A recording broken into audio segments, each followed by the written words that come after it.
you ready to get behind the wheel? From Formula One to NASCAR and IndyCar, all the pros start here.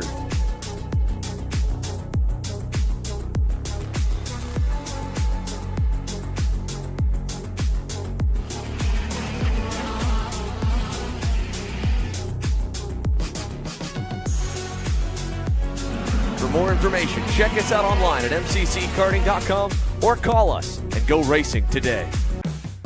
Welcome to the Kart Indianapolis experience at Whitland Raceway Park.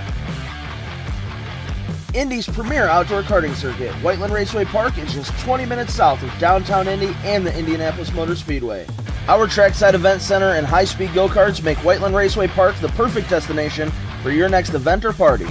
Stop in today or book your race online at racewrp.com and experience real racing right here in Indy.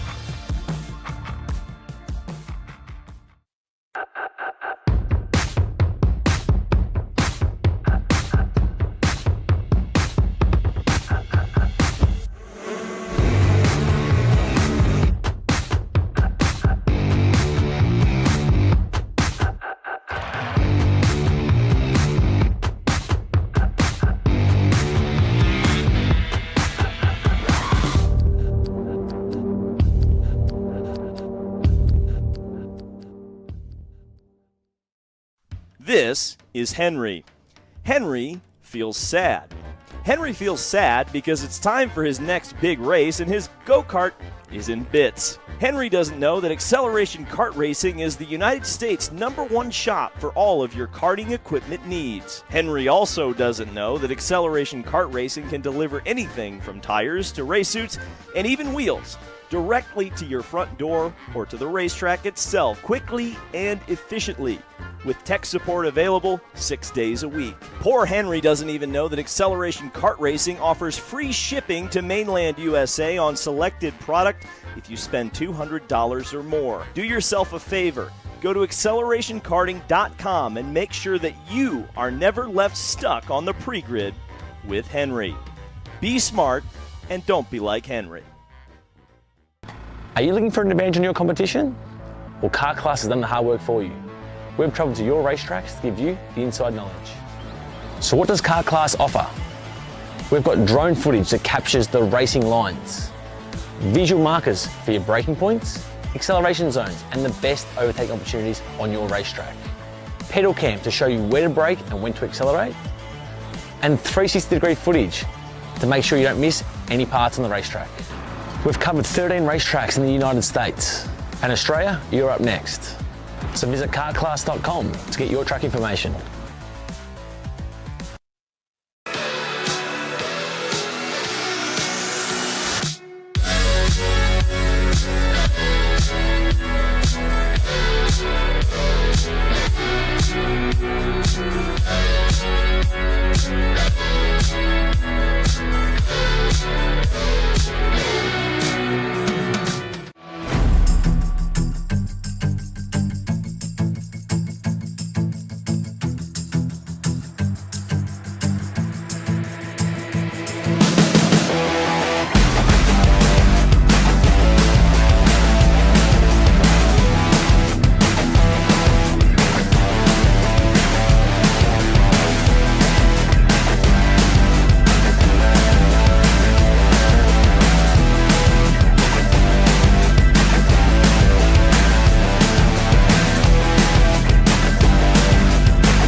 Whitland USA, a top-level performance team with unmatched hospitality, offering a full-service driver development program with year-round testing available in Miami, Florida, and the official North America racing team of Parolin Racing Chassis.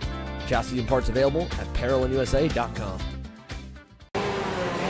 Brandon, why are there all these charges for just over $200 from Acceleration Kart Racing's website? That's because AKR gives you free shipping on orders of $200 or more within the continental US.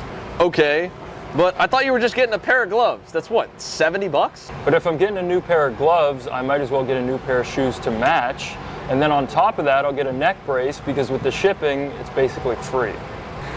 Yeah, I do not think the math checks out on that. Everything you need, all in one place and shipped to your door for free for orders of $200 or more. Exclusions apply. Spend responsibly. Shop AKR.com. Are you looking for an advantage in your competition?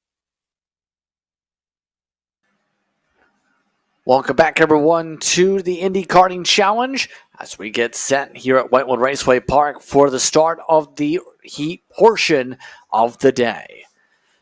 Again, Justin Prince alongside Ian Fisher for today's coverage as we get set for race time.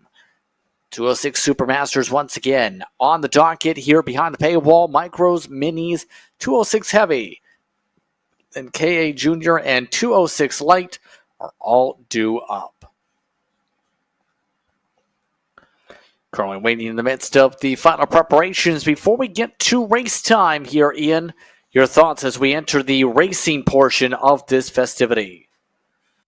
Well, qualifying is always, you get to see who's fast, right? And we always know who is going to be fast based on qualifying, but we never know who's going to have a good race based on qualifying. So that's why we always look forward to these heats races. And then also the final races later on in the evening. But this is a really important chance for these drivers to put yourself up front, get yourself good positioning for that final race. We've already seen today on these starts, it can be treacherous. So as far up in the pack as you can possibly be, it at least keeps you away from some of that lap one incidents, and then you can kind of try to base your strategy off of that from there. So you don't want to be too risky in these heat races, but at the same time, if the position's there to take, you need to take it, and you need to get yourself up farther in the grid.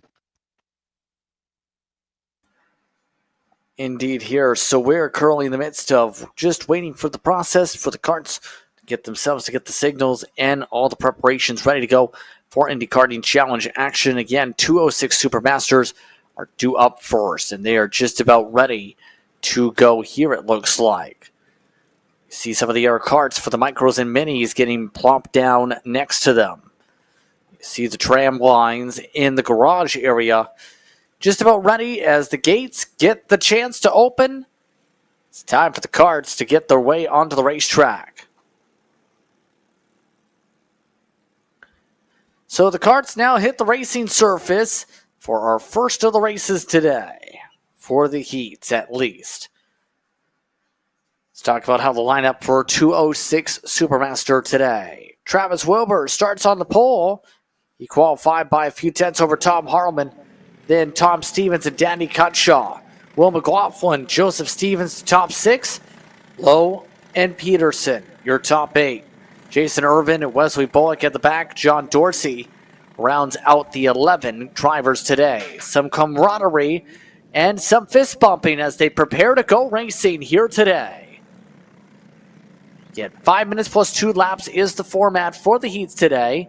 Features and finals are going to be 8 minutes plus 2 laps. Slow rolling through the tram line, already doubled up from before they got to the final corner this time. Again, happy to have you with us here on Kart Chaser. Green flag is out, and we're underway for heat racing from Whitland Raceway Park here in Indiana. A clean start for the front runners. Already the top 5 or so trying to break away, and the rest of the field keeping a bit more at the slower tempo to start. Looks like there was a bit of a checkup back there.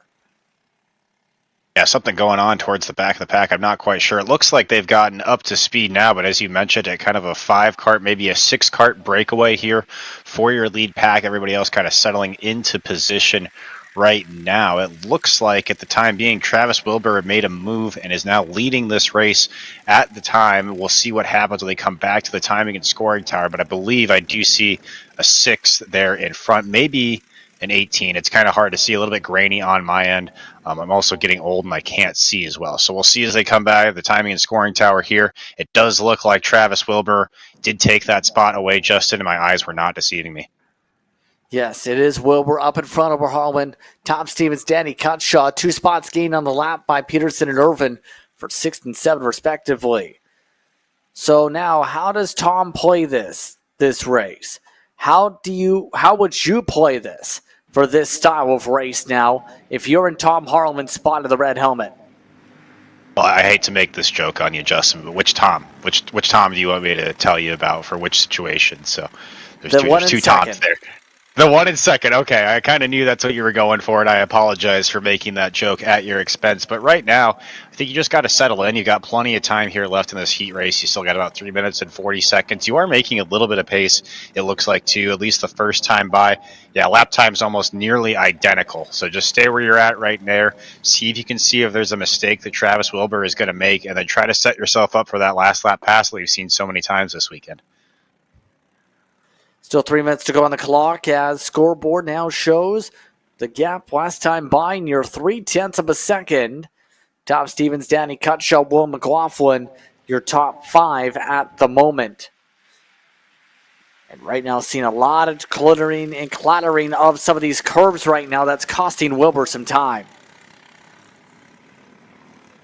Yeah, and you kind of asked it too. Tom Stevens still in this race for sure. Definitely sits in the last podium position right now and is kind of more working on holding off Danny Cutshaw. But if he can work with Danny Cutshaw, they do have a chance. They have enough time here to at least get back to these two drivers up at the front and make it interesting, I think.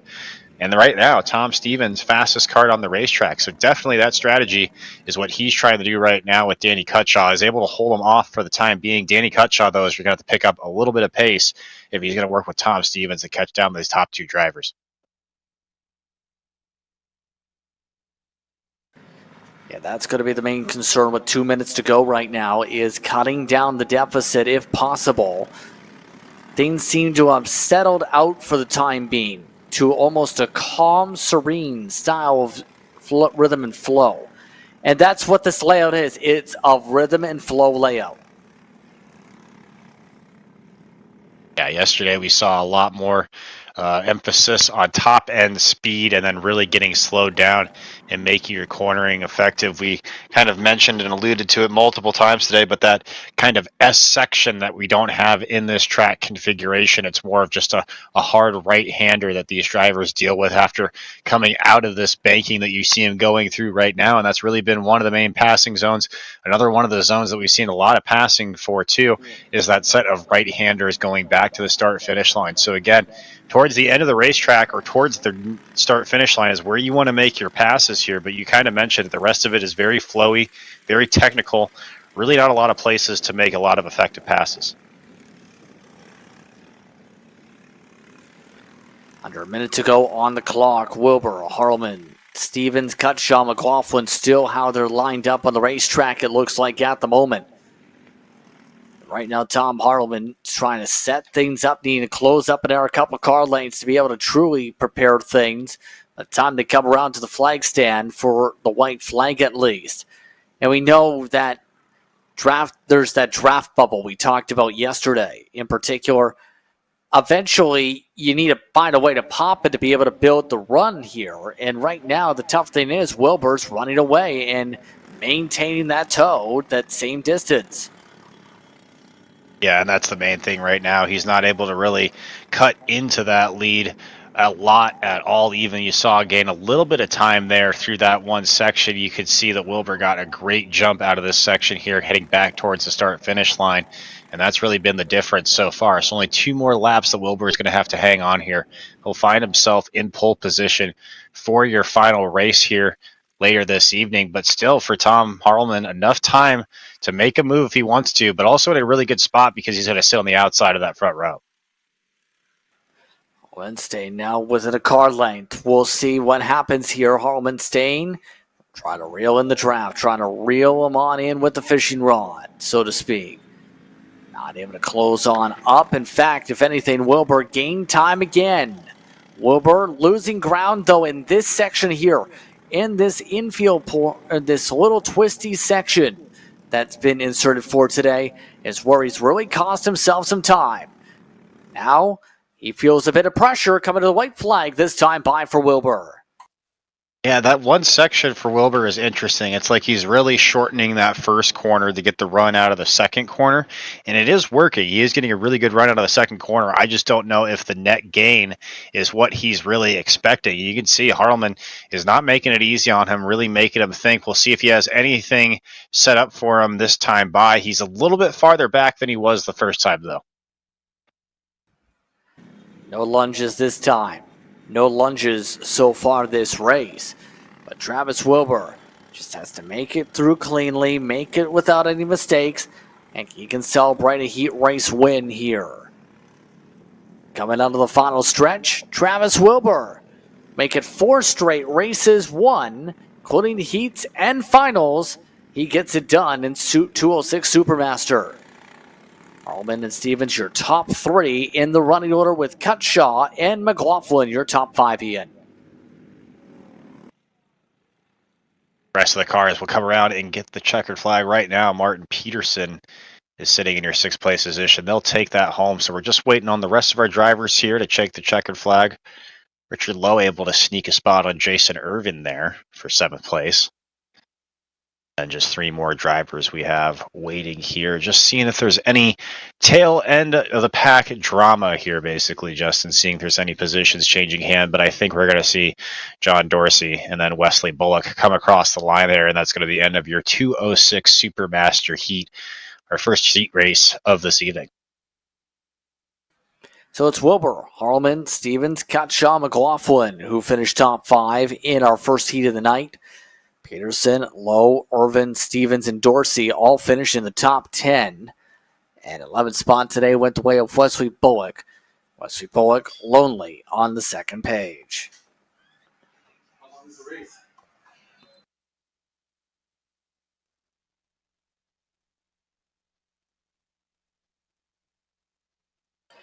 So that brings us into our next grouping for today, as the Micro Swift Heat is coming up next. 3 karts. Diesel Maxwell, Patrick McNeely, James Fox, all racing in this group.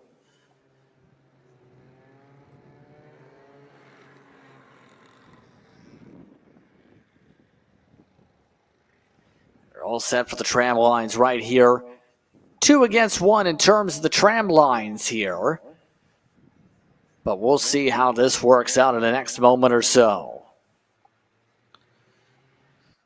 Already zipping and zooming. Green flag is out, underway. Good launch from McNeely. He takes the lead to start. And we kind of mentioned that too during our qualifying. Only 3 karts in this class, but we kind of mentioned Diesel Maxwell, Patrick McNeely. They had similar lap times coming into this heat race towards the end of qualifying, and it was all going to come down to that start. Now we got a little bit of a race here in the Micro Swift class between Diesel Maxwell and Patrick McNeely for this lead right here. We'll see if anybody can get any kind of gap on the other one, or we'll see if we can see some back and forth racing through the majority of this 5 minutes plus 2 laps that we're going to see here, Justin. Diesel Maxwell is the one in front right now, and Maxwell seems to be to the max on his pace. Already zipping. He gained 5 car lengths on the racetrack that time by in the 3rd sector alone. Maxwell's got a lot of pace in that kart.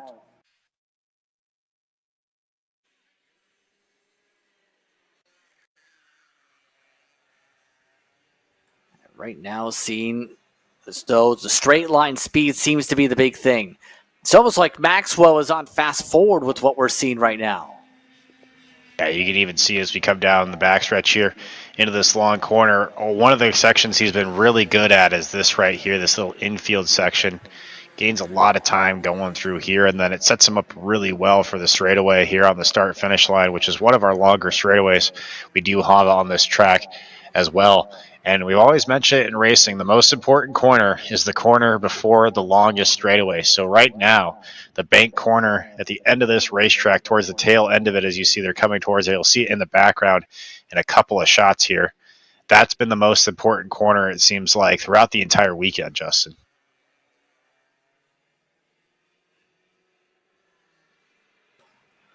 Still 3 minutes to go here in this one.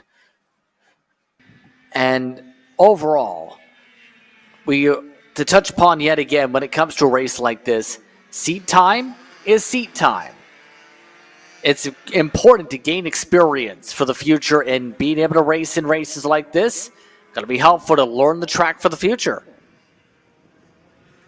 Not only that, but McNeely looks like they might have figured something out here. They were faster that last time by, and you saw in this camera shot here, gained a lot of time on Diesel Maxwell, even faster that time as well. So maybe still a little bit of time here for Patrick McNeely to catch up to Diesel Maxwell, get a little bit of racing experience here, go back and forth, maybe try to see if you can get a couple passes set up. This is really valuable experience here for Patrick McNeely.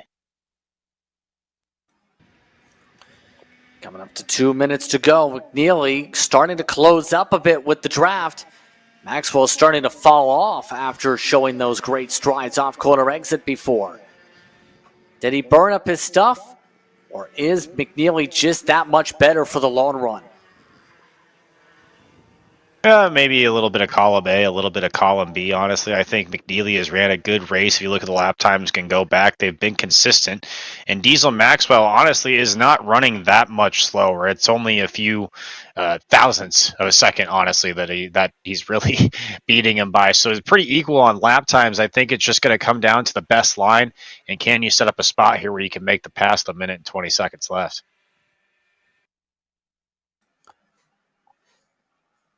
Yeah, and that's going to be the huge question in a few minutes' time here. Might be a little bit too early now, even though it's just the two of them. We've already seen you make the move too early, you leave yourself up for grabs to be passed right on back in this field. Yeah, it's very, very hard to make a move stick, especially in one of the slow corners where you have that much room to drive off, because usually it means you've taken the narrower line around the corner, which doesn't set you up very well for the corner exit. We've seen how important corner exit has been, really, especially in every class of these karts. Just something about go-kart racing makes the corner exit so important. So you can really dive aggressively in these karts too, and even use a little bit of braking, but it's going to just hurt all your momentum off the corner.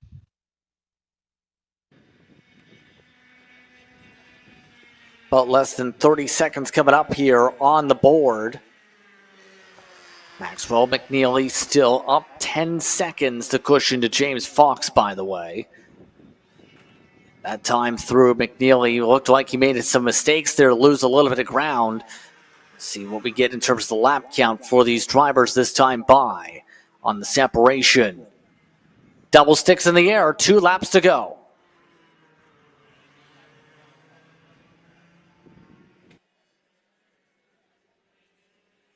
If you're Nick Neely here, you've drove a pretty decent race, but you're kind of running out of time to make a move on Diesel Maxwell. I know we've always said you want to wait until as late as you possibly can, but there is such a thing as giving yourself too much of a gap to make it back up and to catch back up, and that's possibly a situation that we're seeing right now between the 538 and the 141. I think there's just too much of a gap there right now.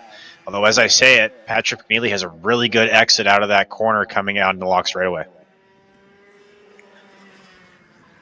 Still coming up to the white flag this time by. McNeely needs to push and push hard. He wants to try and leapfrog for the race win in this heat. White flag is out, final time around. Maxwell is a car length ahead. McNeely better in the technical sections right now. Maxwell has been stronger in the straight line section so far today. Here they go to the drafting section for a final time. McNeely tries to see if there's a chance to set it up. Peeks to the right. Blocked off by Maxwell. They move through the final corners. No chance of a peel down from McNeely. No chance of side by side on Diesel Maxwell. Maxwell leaves the door open for a split second. Takes the wide arc. McNeely not able to dive through the door. Checker flag coming out this time by. It's Diesel Maxwell who takes the heat over Patrick McNeely. And then 15 seconds back in this field, still in the final sector, James Fox in 30th. There was a good battle still between Diesel Maxwell and Patrick McNeely. I think a few fewer mistakes from McNeely, and he really had something for Maxwell there, just not able to get it done in the heat race. Look at the results one more time. Maxwell, McNeely, and Fox, the 3 karts in this group. 17 seconds the difference between the 3 of them. So that closes out our second heat of this afternoon.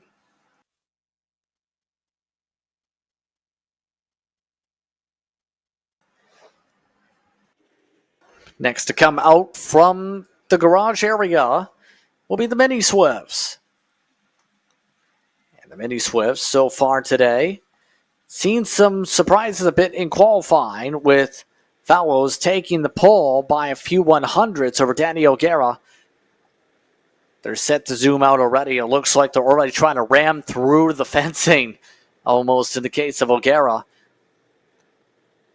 I think O'Gara just opened the gate himself for a split second. There we go. Now it's open, and now they can peel on out. He's really ready to get going. Yeah, I think they're all ready to get going here. A big field of drivers, 15 plus after all. So Andrew Vallows, Danny O'Gara, Will Feichtiner, Austin Taylor, Dalton Sears the top 5, Dominic Gaddis back in 6th, in fact, in this field. Like Lowy, then Case and Hendrickson in 8th. Lapham and Roberts the top 10. Titus Roberts in the 10th spot. Blake Martinez, Light Simonek making the start in this class today. Then Hudson Andrews, Chase Call, and Reagan Hodges rounded out the entries for this field from qualifying.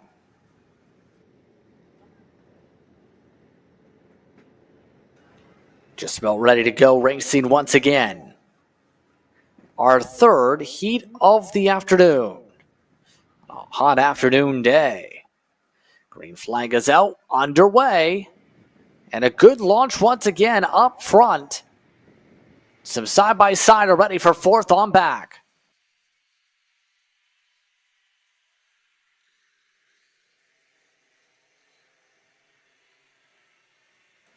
Already starting to stay single file to begin this one of Owls, and O'Gara trying to create a breakaway early on in this one. Feichtiner stays in the 3rd spot to begin this rally, as you see how they try and gear their way for the technical sections.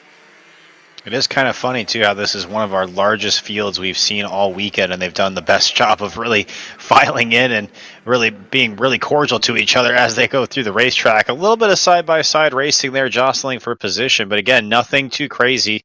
You'd expect to see with the large kart count to see some incidences going through that first lap, but no, everybody just kind of filed into the snake train. Follows O'Gara. Sears gained 2 spots in a lap.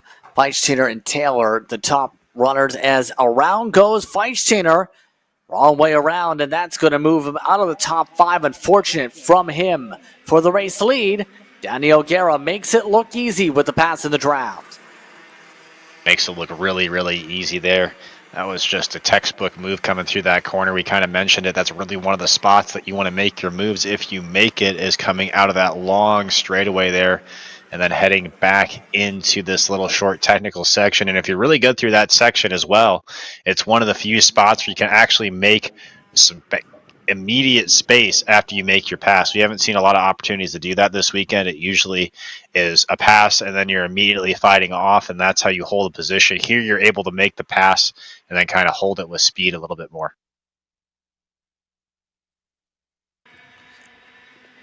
Yeah, the choo-choo train effect in full effect around this track today. As remember, Dalton Sears earlier today in some of those races in the morning had some bad luck that put him behind for the rest of the morning. Looking to make up for it this afternoon with how things are racing out for the 324 kart. Just a resilient day from him. Was involved in some contact fighting for 3rd position. Actually, was not anywhere his fault, just kind of a racing incident that he was caught up in, and you saw the frustration. He was in a really unfortunate spot of the infield as well, where he couldn't get his kart back going, so that kind of ended his day, but recovered well, finds himself up in the 3rd position right now. Avalos, also a really good race, a really good recovery, kind of found himself on the outside of a lot of these battles, now finds himself in 2nd position behind Danny O'Gara, who's already found success this weekend. Still 2 minutes to work with on the clock right now, and O'Gara seems extremely comfortable up at the point. Remember, O'Gara yesterday swept the day. Seems to be in line to do so right now. Dominic Gaddis, he's been stuck in sixth spot, your points leader, having a shocking heat race so far. Really not able to move anywhere, too. Hasn't lost any spots, but hasn't moved anywhere from that sixth position from where he got started. Just kind of mired right now in that mid-pack action.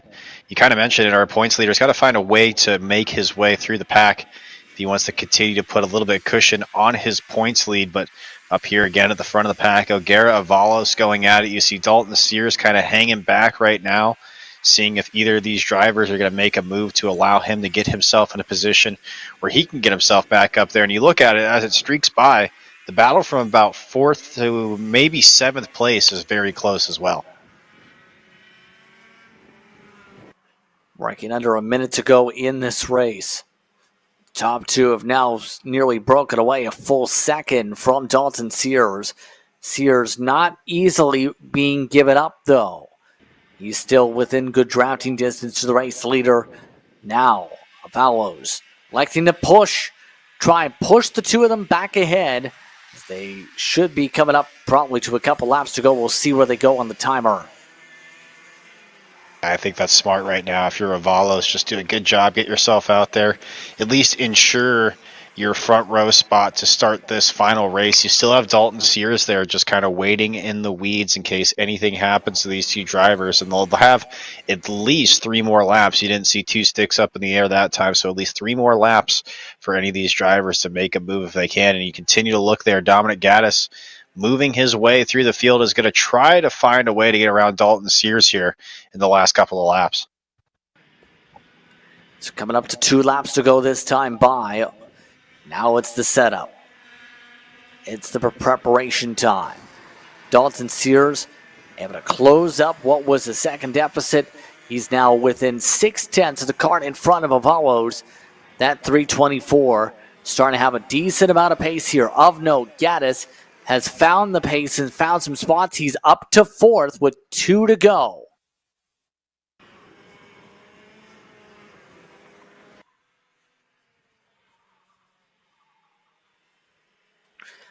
Still about 2 kart lengths difference between first and second and third here, Ian. No one's been able to close up that bubble.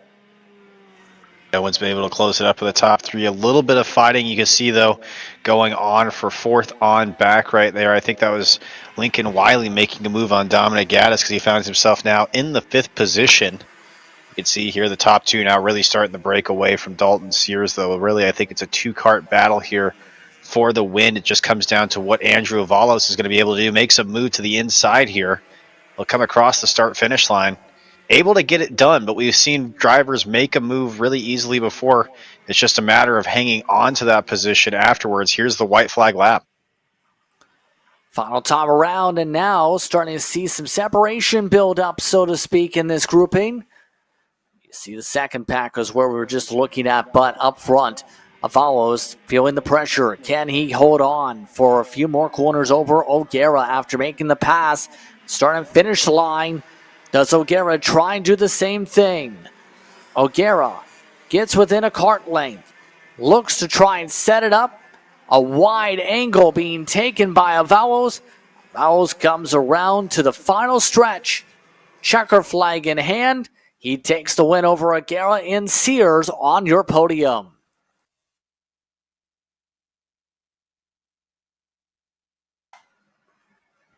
Also up there, Dominic Gaddis in 4th and Taylor in the top 5. Willie, Hendrickson, Roberts, Lapham, Martinez, late Simon Ellick, then Feinsteiner recovers to 12th. Reagan Hodges in 13th. She finishes ahead of Hudson Andrews and Chase Call. Those two towards the tail end of your running order. Your thoughts on that race as we take a look at the grid results?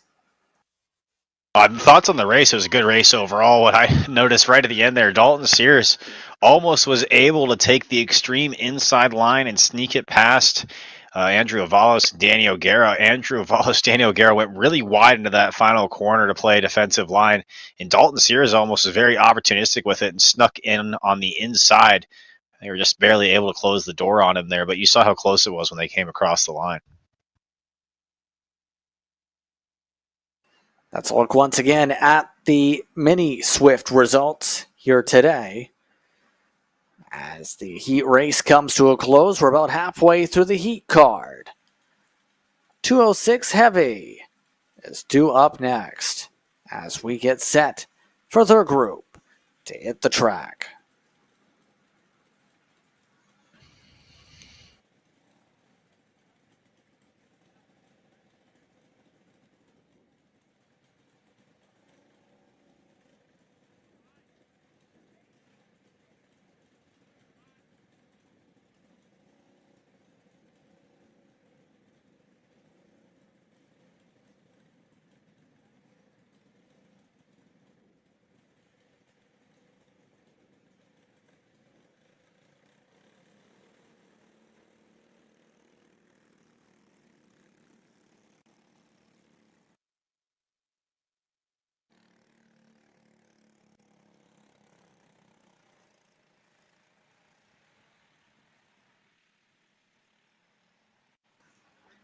All set for our 206 Senior Heavy competitors to go racing here for the Indy Karting Challenge here at Whitland Raceway Park. How they'll start in this group: J. Brian Williams, Evan McCorkle, then it's Scott Hamble, Troy Toney in the top four. Michael Bannon, then Josh Piccioni, Jack Dorsey, Carl Mahler, Brendan Lorick, Kevin, Simon Ellick, and Jared Spansel did not set qualifying times in this previous qualifying session. So they'll take the slow roll, about 9 starters here, ready to go.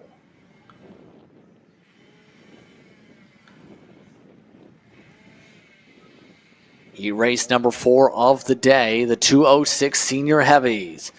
Ready to go racing. Green flag is out. We're underway for 206 Senior Heavy. And J. Brian Williams looks to get right back to work.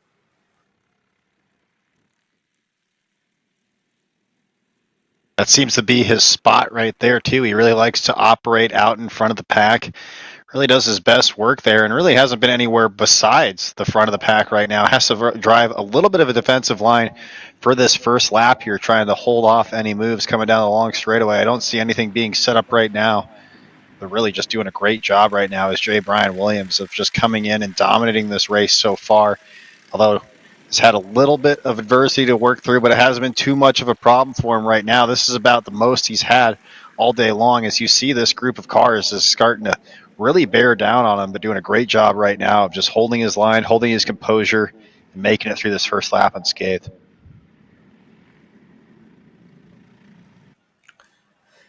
Yeah, and now, Evan McCorkle, I'm curious how this now goes for him.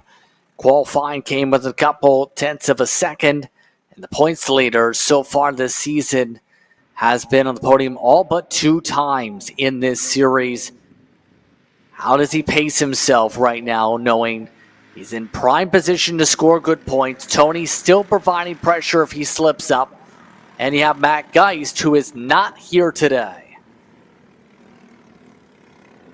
I think if you're Evan McCorkdale, though, you're doing about as best as you possibly can right now. You mentioned his trend of podiums so far this season. If things were the way they were right now, that trend would continue even moving into the final race if he were to stay in second position. So right now, I think you just relax. I understand that J. Brian Williams is hot right now, so I think that's sitting in the back of his mind. It would feel really good to beat him, but at the same time, right now in this heat race, you don't want to throw away a top row start in the final race with making a move that's going to put you back in third spot right now. Although, as we say that, he's making some progress here to the back bumper of J. Brian Williams. I just don't think it's in a spot yet where he can make that move. Under 3 minutes to go. The top 2 starting to build a buffer. Scott Hamble starting to lose ground here. We know Hamble has speed in that kart. We've seen some good pace from it yesterday before some of the penalties popped on up in the field. Right now it's 5 kart lengths the difference between second and third. About 7/10 just about that difference marker. So you see some of the other drivers line up. That's Piccioni and Dorsey lined up. They're doing a great job right now. Dorsey had a really fast lap that last time by, so those two doing a great job getting linked up, at least hitting some fast lap times right now, and that's all you can do to try to close that gap that they see in front of them right now. Up at the front of the field, J. Brian Williams, though, doing a great job opening up just a little bit more of a gap there, a little bit more of a cushion on Evan McCorkdale, which really that's all he can ask for right now. McCorkdale trying to do all he can to get back there. He really wants to get all the points that he can out of the day. You mentioned how important it is for the championship hunt, but really got to be in a comfortable position right now. And then Scott Hamble, again, one of the faster laps that we've seen today as well, but still J. Brian Williams continues to be the class of this field as we have just under 1 minute and 30 seconds left in this race, plus 2 laps. It's been, again, one of those rhythmistic, calm races. J. Brian Williams isn't running off to the races like he did earlier on in the day. Still being kept close rather than being pressurized, or rather than running away by the half a second a lap he did yesterday in some of these races and earlier today.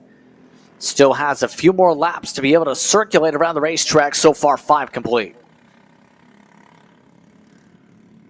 And running just under 49-second lap times. We'll see what happens when J. Brian Williams gets back to the stripe. He might be seeing the 2 sticks in the air for 2 laps to go.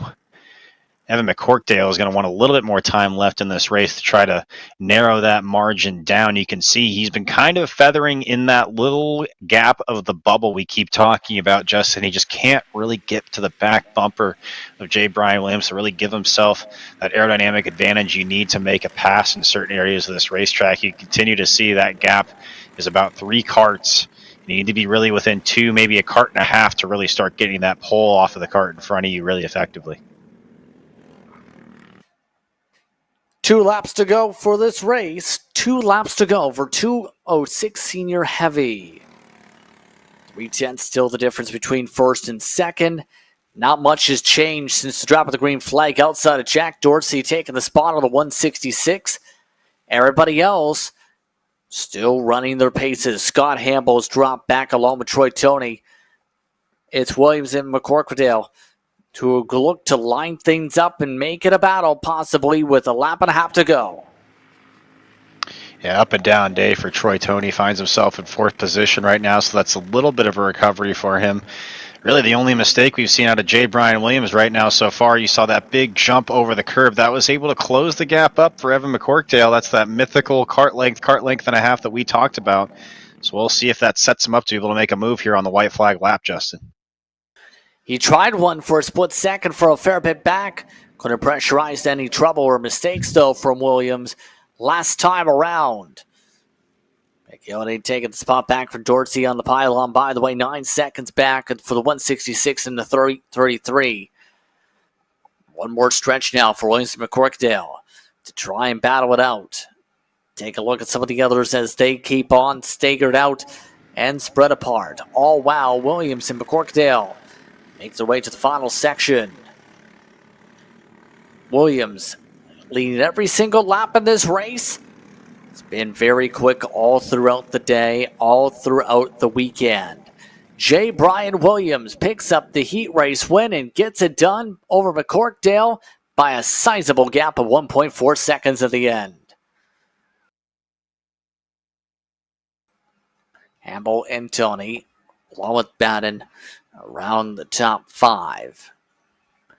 Piccioni, Dorsey, Maurer, and Kevin Salmonellic be the last of your finishers in the order for your 4th heat of the day.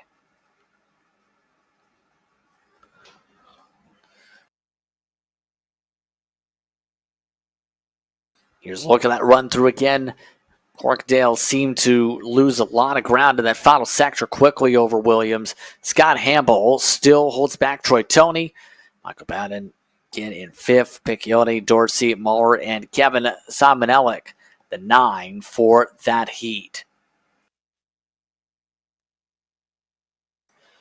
So that brings us into preparation for our 5th heat race of the day, KA Junior, where it will be Ryan Mort on the pole here, Ian. And we've seen Mort be very quick yesterday.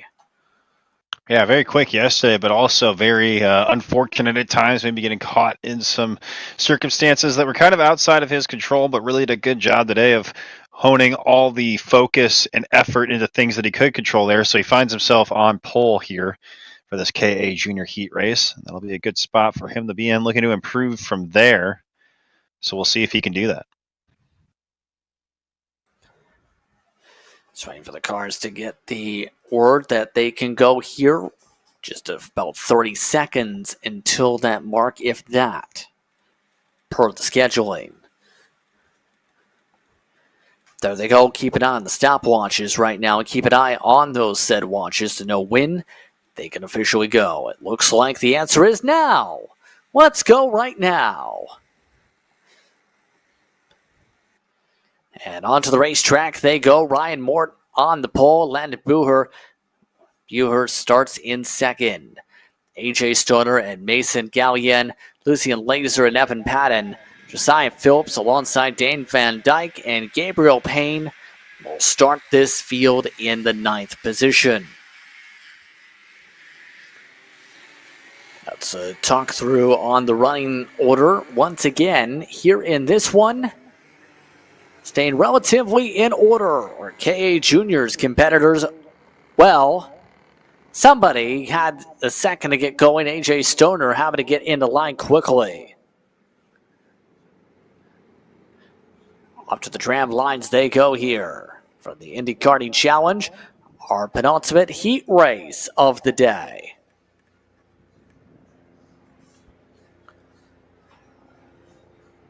Here they go, all set to go. Green, green, green, and we're racing for the KA Juniors. Off to a quick start for the top 3, already breaking away. 4th on back, battling for a moment. But that top 3 looking to set the tone already.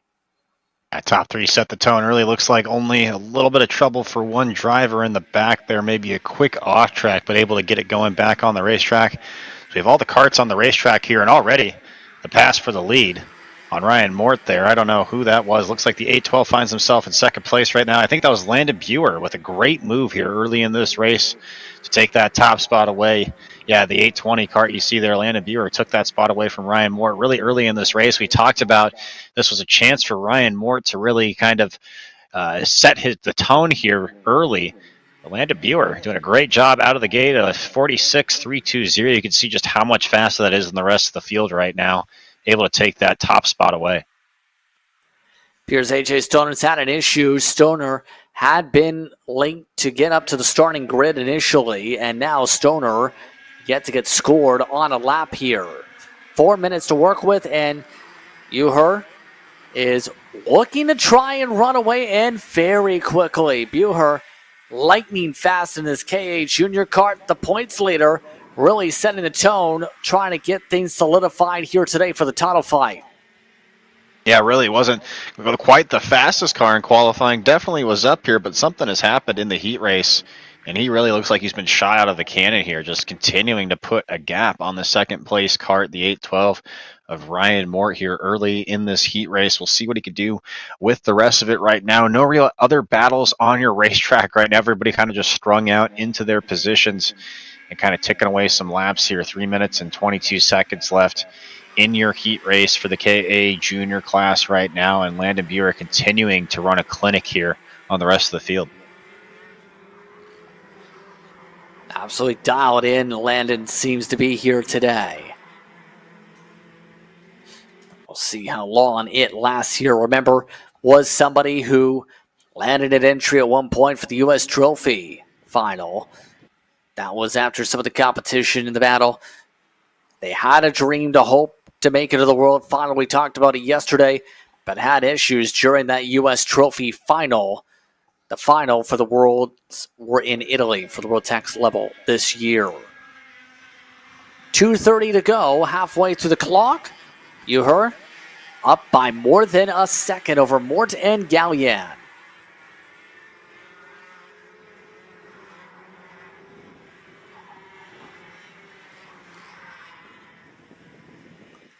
And the gap I think keeps on growing.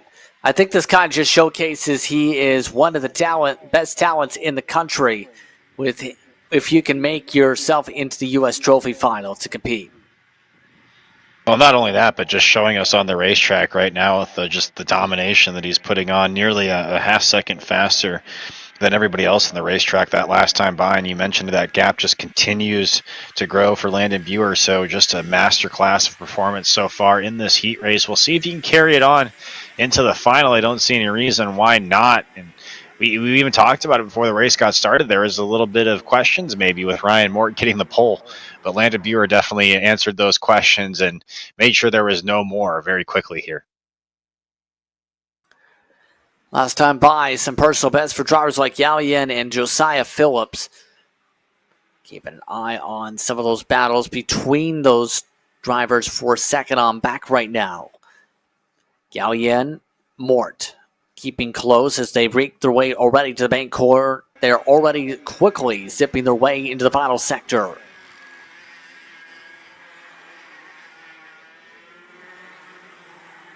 Again, you can continue to see just no mistakes at all through Landon Buer, just really decisive going into the corner. You can see he's really good too at using his weight moving into the corners as well. You can see him leaning back and forth as he goes through these corners. Really important when you're starting to learn how to drive these karts is really managing that weight transfer. You can kind of see a lot of the times getting the back end to step out is very important as well. So you can see already learning that skill here in the karts. Couple drivers nearly going wide, in fact, the back half of the field, but everybody else going zoom, zoom. We'll see where they go on the laps to go. Should be 2 to go coming up based on the total. We'll see. We'll make sure. Buer still up front by near 2 seconds. This kind of sets the tone already for the final later on in this one. 2 laps to go for Kart 820, another purple. There is still a battle going on for second and third place between Ryan Morton and Mason Galen. But yeah, Landon Buer just continues to run away with this race like nobody else is even on the racetrack. There's your battle for second as you watch it right now. So we'll see in these final 2 laps if there's going to be any position between those final 2 podium spots. You kind of look on your timing tower there. There's a bit of a gap back to 4th place and Lucian Laser back up here on the front. Landon Buer is going to be coming to the white flag. He takes one look back, and he probably is laughing to himself a little bit, going, I didn't realize there was going to be that much of a gap back to Ryan Mort, but really, he can just kind of cruise here to a heat race win if you're Landon Buer. Final time around, Mort able to hold off Gallian for another lap. They were fighting side by side for a good quarter of this racetrack. But right now, they are still separated out after that fight. It might have been early for Gallian to try and make the move, hence where Mort now has a buffer to be able to try and get second step of the podium for this heat race. Coming through for the checker flag, though, Landon Buer. It's one more group of the corners to go. Good pace today for the 820 kart. Landon Buer starts off dominating, wins in the KA Junior Heat. Second spot goes to Mort, Gallian in third. Laser and Dane Van Dyke, the top 5. Phillips finishes off in 6th. As already quickly to the garage they go. Rest of the field today, Evan Patton, Gabriel Payne, AJ Stoner were your other starters. You see how they were. Stoner did have some issues trying to get to the grid, and we did not see him officially record a lap turned. Let's look once again at the KA Junior Heat results here. So we get set for our final heat coming up here. But the next minute or so, we'll have the 206 light to round out the heat portion of the day. We also have a kart that is off track, which means this will take a couple moments here to gather up as they sort out the kart. take a step away as they get ready for the final heat of this afternoon.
Karts onto the racetrack for the Indy Karting Challenge. It's time for our final heat of the afternoon, the 206 Senior Light Heat.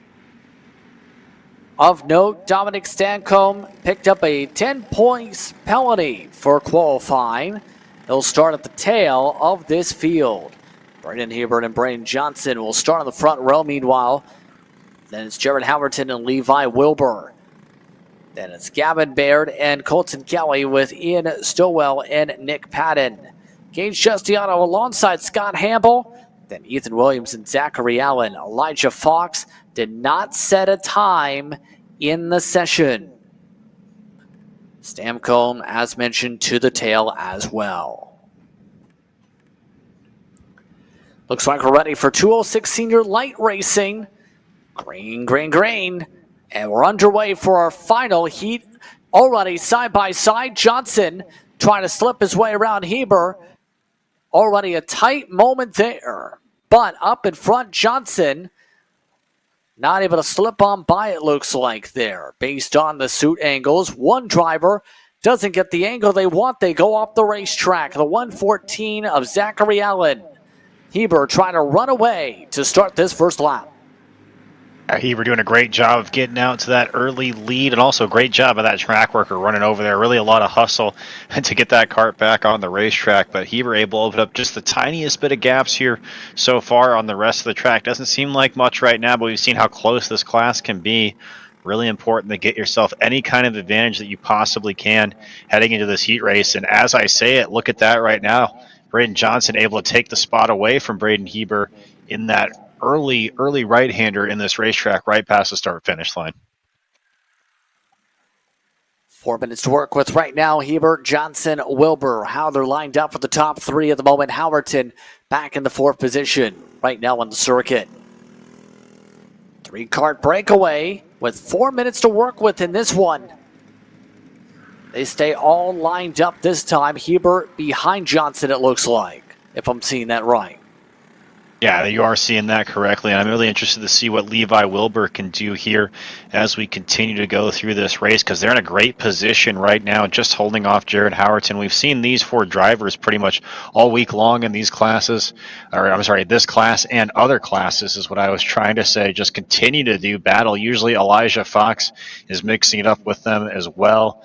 Not in this race this evening, though, but you see Heber just trying to do everything he possibly can to try to stay on that second position. He's found himself, though, in second a lot this weekend altogether. So we'll see if that experience being in that number 2 spot can pay dividends for him. 2 minutes, 50 seconds left in this heat race, and you see it right there. He's able to make the move back to the front, Justin. Able to slip right on by, indeed, in that moment. So Heber working his way to the point again. Still about halfway through the clock in this race. Heber over Wilbur now. Howerton, by the way, also slipped by 2. That's how big timing up the passes right can be. You can slip by and open up 2-3 positions if you can't defend it. Yeah, especially in this class we've seen as well, just that third to first move, that force to first move. A little bit of maybe some incident back here later in the pack, but you got to be careful. You see another move going on right here to the inside, going for a 2-for-1. Decides to think better of it and just take second spot away right now to Jared Howerton. I think that's a good move. Just stay where you're at right now. You don't want to lose too many spots going for a big move right now. You still have 2 minutes, 17 seconds left in this heat race. Kind of just settle in, sit behind Heber there, and just see what you can do as far as making a move on him as well. But you don't want to be too aggressive and try to take too much all at once, because we've seen that, like you said, Justin, just kind of be a domino effect, and you lose many positions while you're trying to gain too. There's still 90 seconds to work with on this clock right now. Heber over Howerton, and rather Howerton over Heber. They go once again, swapping. Some more side-by-side. Johnson slips through. All sorts of swapping back and forth in this race. No one's really staying stationary in this race. In fact, a lot of movement so far in this heat. That doesn't really surprise me at all either, because it's just what we've seen from these drivers so far. It's just nobody's really been able to get out and dominate. It's just been back and forth and back and forth. It really is just going to come down to who makes that final pass for the lead that's going to hang on to it, I think. Really, Jared Howerton right now has got himself out to a little bit of advantage, but we've seen so many times before, especially in this class here. Look at that move. That's going to come down and make some interesting moves here as we get into the final set of corners there. Maybe thinks better of it for right now, at least. Oh, that big bump there for Howerton. Nearly drifted off the racetrack, opens up the door. To the lead goes Johnson. Holding on to the second spot for now, Howerton. Oh, it's a bit of contact. Lifted off the ground was Heber, making some wheel-to-wheel contact, it almost looked like there. We've seen double sticks in the air that time by, so 2 laps to go. 5 karts in the breakaway. You mentioned it there, Wilbur, almost on 2 wheels there for a second. Did a really good job. Maybe happened fast enough before he even realized what was happening. He's already had to fall 4 wheels back on the ground, and I'm surprised, you mentioned it, Heber wasn't able to take advantage of that momentary slip up there, but you see it's just still 1 through 4 under a blanket here as we go back through this section of the racetrack. Closing stretch right now. We'll see. We do indeed get the white. It shows 3 laps top of the screen. Believe we've seen double sticks pop up there. Now they start to try and have 4 karts. Battle it out. This for the lead. White flag is in the air. Final time around is in the air for this field. Another poke around yet again. Still, it's Johnson who controls the race lead. Now a side-by-side for second for a moment. Back in line to go. Johnson over Howerton and Wilbur. Right now, Heber back in 4th spot. Huge defensive line all the way to the right for a moment. Howerton still looking for a place to go around. Another poke this time, I believe, from Wilbur. Side-by-side for second spot. They battle through the final corners. Some more contact and RG barginess. All that's with Johnson. Coming around, checker flag waves. Johnson holds off Howerton. Baird jumps to third. Wilbur gets shuffled behind Heber. And that was a wild swing of emotions there up front. Gage Justiano, Colton Kelly, Ian Stillwell, Scott Hamble, Dominic Stamcombe recovers to 10th for the penalties. Williams, Allen, and Nick Patton finish towards the tail. Allen and Patton in this race here, Ian, finished laps down. So an interesting race up front that ends with Johnson holding on. Yeah, where did Gavin Baird come from? That was unexpected as well. We were talking about that battle between Johnson, Howerton, Heber, and Wilbur. Gavin Baird somehow able to slip himself into that top 3 spot here in this heat race. And I don't know what happened to Levi Wilbur as well, but they lost 2 spots. So I don't know what happened. What's really confusing to me as well is that Heber just stayed stationary through all of that. They all traded positions. Heber just stayed there in 4th spot. I don't really know what happened there. So there's a look at your results again for 206 Senior Light. In the end, 2 DNFs and Allen and Patton for various issues. Everybody else finished within 12 seconds of the leader. So that brings us into a small break pattern. Our next race will be the 206 Supermasters for its final 8 minutes plus 2 laps. The finals coming up, starting up in a few minutes here on Kart Chaser.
Ladies and gentlemen, can you please rise, remove your hats for the national anthem?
Welcome back to today's coverage of the Indy Karting Challenge here from Whiteland, Indiana. Justin Prince with you alongside Ian Fisher for Kart Chasers coverage of today's action as we get set for the start of our 206 senior, or rather, our 206 Super Masters here at the track in Indiana. Ian, we head into the finals now, and what are your thoughts so far entering the finals and what we've seen to be a mixture of aggressive races, a couple calm ones, rhythm obviously a key as well. Yeah, I'm interested to see, especially with some of the unexpected things we saw in the heat races, how that will transpire into the 3 extra minutes we have here in our final races. I do say that what you saw in the heats should translate mainly to the finals as well, but there's always that extra layer of the extra 3 minutes, the extra 2 laps at the end of it. Always seems to have something to happen, Justin. So the carts now hit the racetrack. Here's how they'll line up for this grouping. Travis Wilbur starts on the pole. Tom Harleman second. Tom Stevens and Danny Cutshaw, row 2. William McLaughlin and Martin Peterson, row 3. Richard Lowe and Jason Irvin, row 4. Joseph Stevens and John Dorsey, row 5. At the tail is Wesley Bullock. See how this race now goes in regards to the action. 206 Supermaster points, by the way. 4 straight wins for Wilbur, including heat races. All he needs to do is finish solidly in this one, and he's got a championship locked up for the finale. Just about.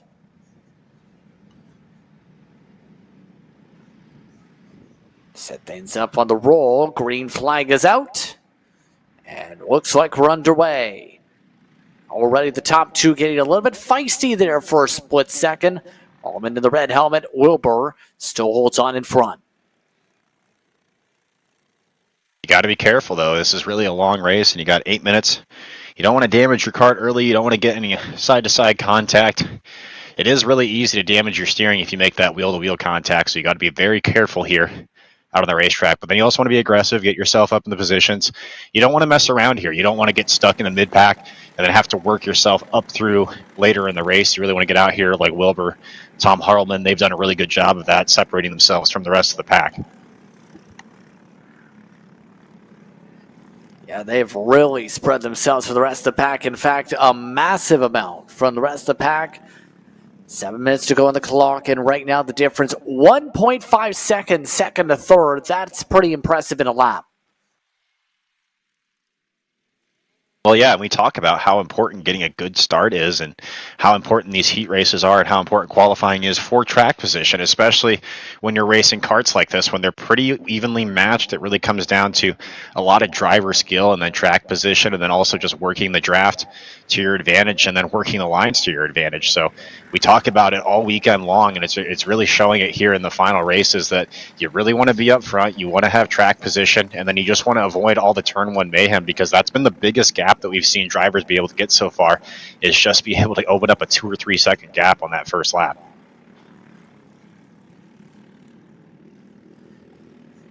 Yeah, we'll see what happens this race. Still 6 minutes to play with in this field. And so far, seeing some of the others like Cutshaw, you're seeing William McLaughlin is trying to close up a little bit, try and close up that extra 4/10. And that can be all the ever difficult, is you know what you need to do. It's about executing that closing up of the gap. It's not so as simple as, okay, I'm thinking about it, let's do it. Well, especially when you're that close in lap times as well and that close in driver skill, it really comes down to who is going to make a mistake or who's going to be just that little tiny bit better, especially when you're that close in lap times. It really doesn't come down to, okay, I'm better than this guy, I can go chase him down over the course of a few laps. You're pretty evenly matched, so you really just got to run your own race, be as confident as you can, and just kind of hope everything works out around you. It's not really an enviable position to be in as a race car driver. You want to be in control of most of your destiny all the time, but you got to be realistic. There's going to be certain times you're not the fastest kart out there on the racetrack, and you got to do the best with what you can. 5 minutes to work with on the racetrack. The gap is closing up a little bit from Harleman. No poke arounds this time by. So they stay all lined up astern. Travis Wilbur, experience working with CW Kart USA. We've seen it do in the Supermasters. In fact, they're very active. That team is on social media on celebrating good runs and being able to celebrate getting trophies. And having that support on not just social media, but from a team perspective, can be very helpful in terms of your long-term goals and racing goals. Oh yeah, no doubt. Not only do you get to share resources, so if somebody figures out something on the track, that information usually will get shared with the rest of the team, or if you find out any technical information, usually that is shared with the drivers somehow, so the teams can all go and use the same set of notes and kind of compare those notes and get out to an advantage that way. Not only that, it only also gives you the opportunity to feel like you've got support out there at all times. Sometimes you go into unfamiliar territory at these racetracks. Maybe you'll see another driver out there that has the same livery that you do, and then you go, oh, hey, look, there's somebody that we can work with. Here's somebody that we know. So I think it really does help out. I think another thing, too, is it helps these drivers, helps these teams, helps these families, keeps the cost down.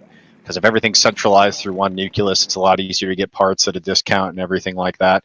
So the name of the game with this is development, but you also don't want to break the bank while you're doing it. So trying to be cost effective while still going out there and being fast is really the name of the game. Yes, absolutely. So right now, as it's all developed, Wilbur has pulled away a little bit from Tom Harleman. Right now, that gap 7/10 the last time by from Tom. And so, we'll see how this goes. Again, Tom Harleman is an owner and driver for AceWorks Motorsports, for his respective side, in terms of that perspective. So, we'll see how the two battle it out to close. This is how the others are going. Tom Stevens, Danny Cutshaw, William McLaughlin, all staying close together here with under 3 minutes, as McLaughlin takes a little peek.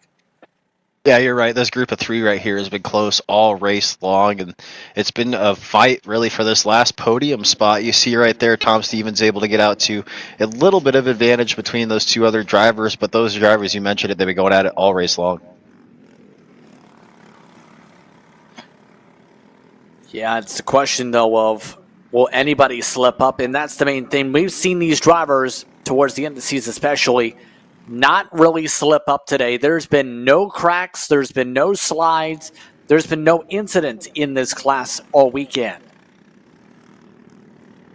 Well, really, that's the way it should be. If you've been racing for a whole season, you get down to the crunch time here, the dog days of the season, so to speak. You really should be at the top of your game, especially if you're out there, somebody like Travis Wilbur, battling for a championship hunt. You should be leading this race. You should be contending for a win right now. If you're finding yourself back there in mid-pack, it doesn't necessarily mean you're out of it completely and it's not meant for you, but at the same time, you got to figure out something. You got to work harder to try to find some speed on the racetrack to try to get yourself up into that upper echelon of drivers here and maybe battle for a championship spot next season. But there's plenty of things you can work on, even if you find yourself in the midpoint of pack or the mid-pack of points to work on going into next season. You can make adjustments that you can take going in the next season, just learning things as a driver. Seat time is always very important.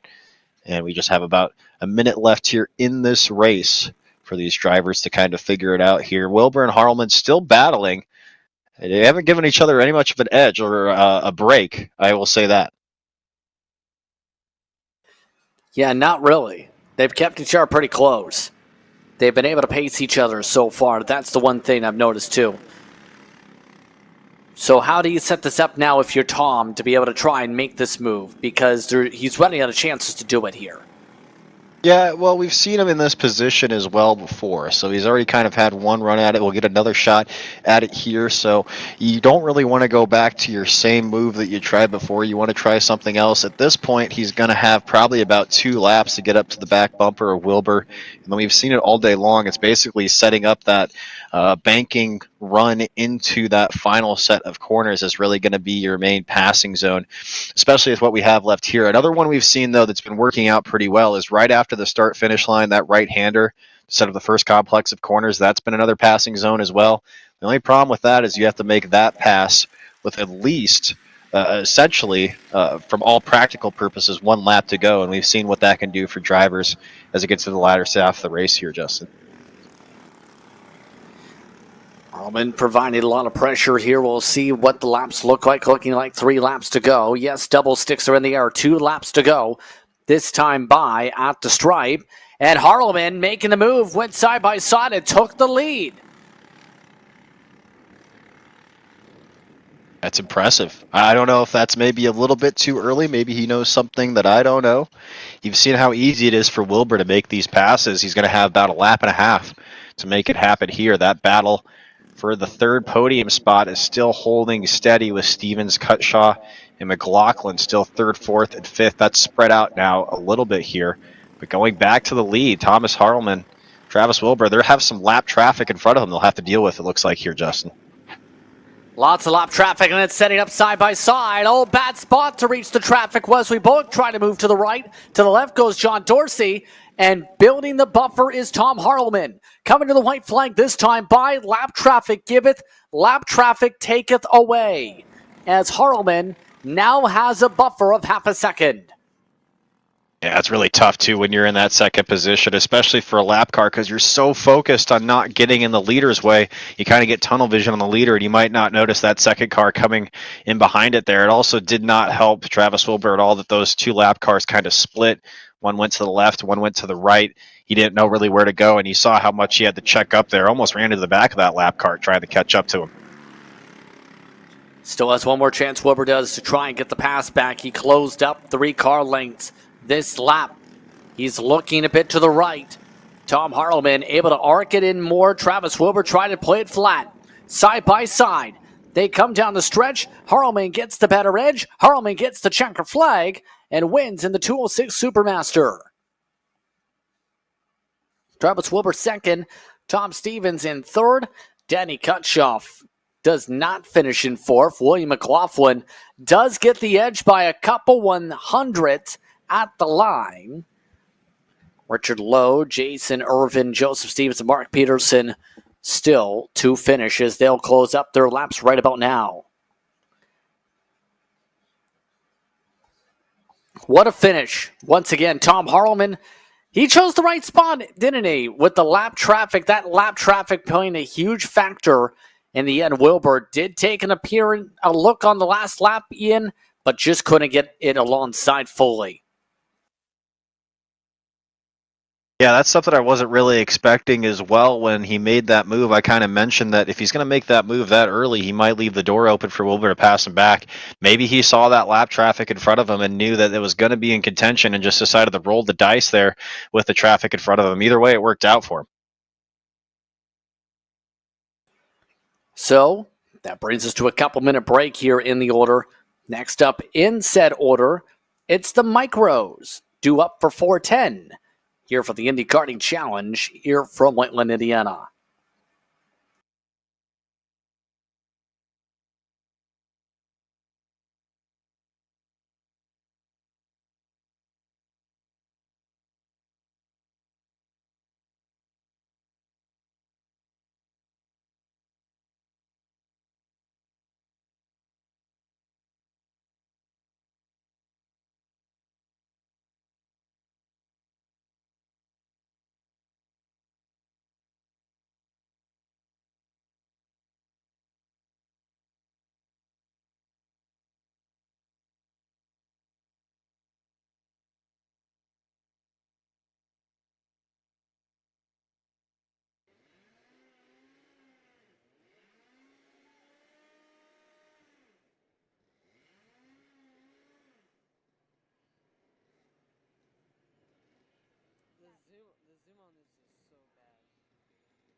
All set to go as already the karts going a little bit earlier on schedule as they get set to go racing.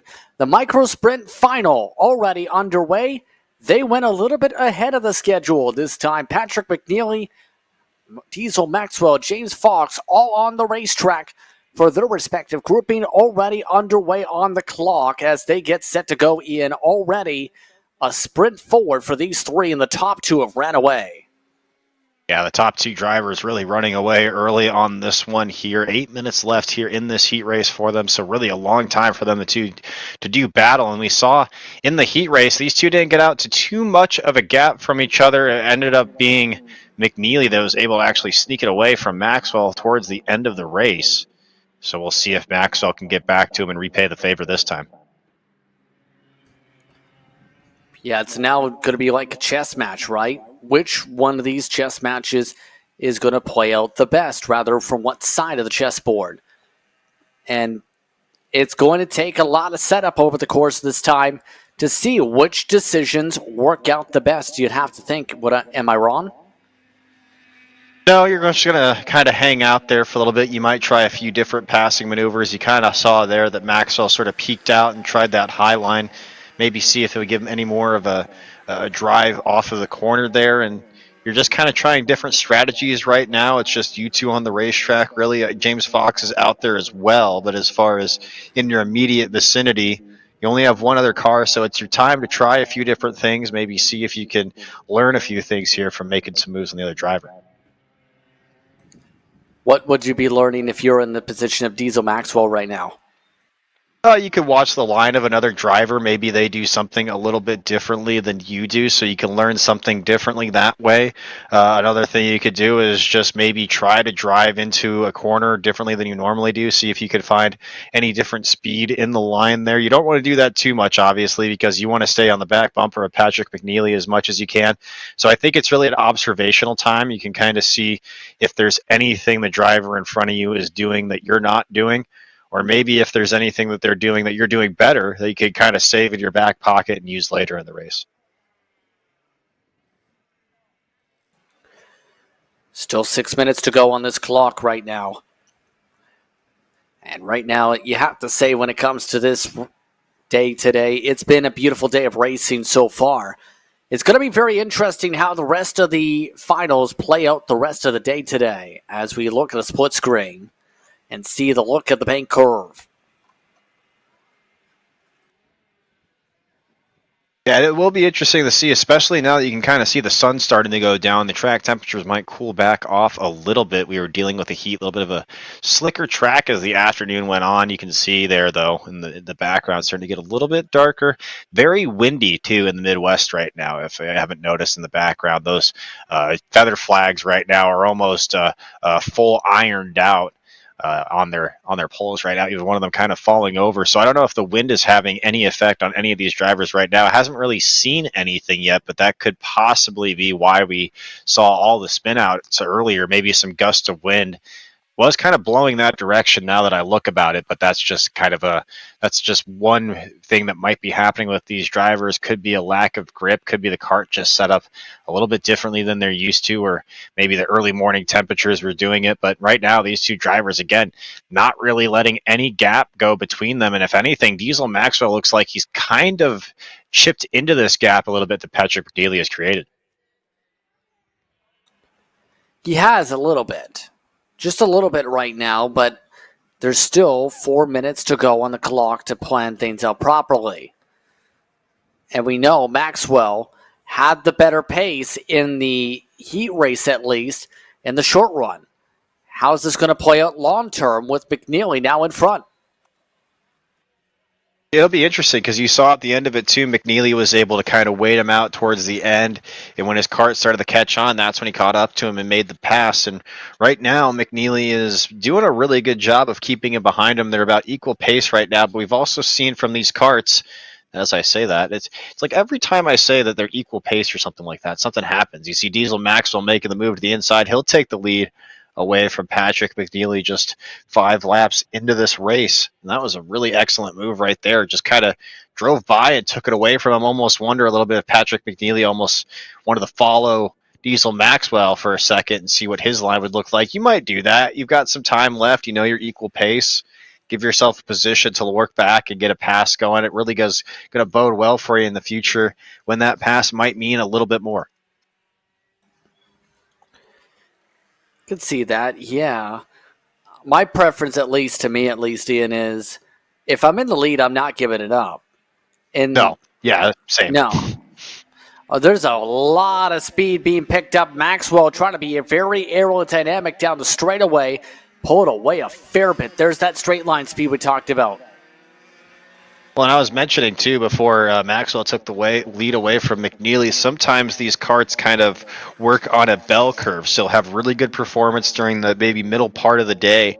But then towards the end of the day, you'll start to see a fall off, possibly what's happening to McNeely as well. Because you saw down that straightaway, Diesel Maxwell had a full head of steam. And he didn't even have to make the pass in the corner. He had already had the pass done by the end of the straightaway. Under 2 minutes to go in this one. Still a 5-6 car length advantage for Maxwell over McNeely, and it is growing massively every straightaway. Look at that. Yeah, that kart is in prime position right now.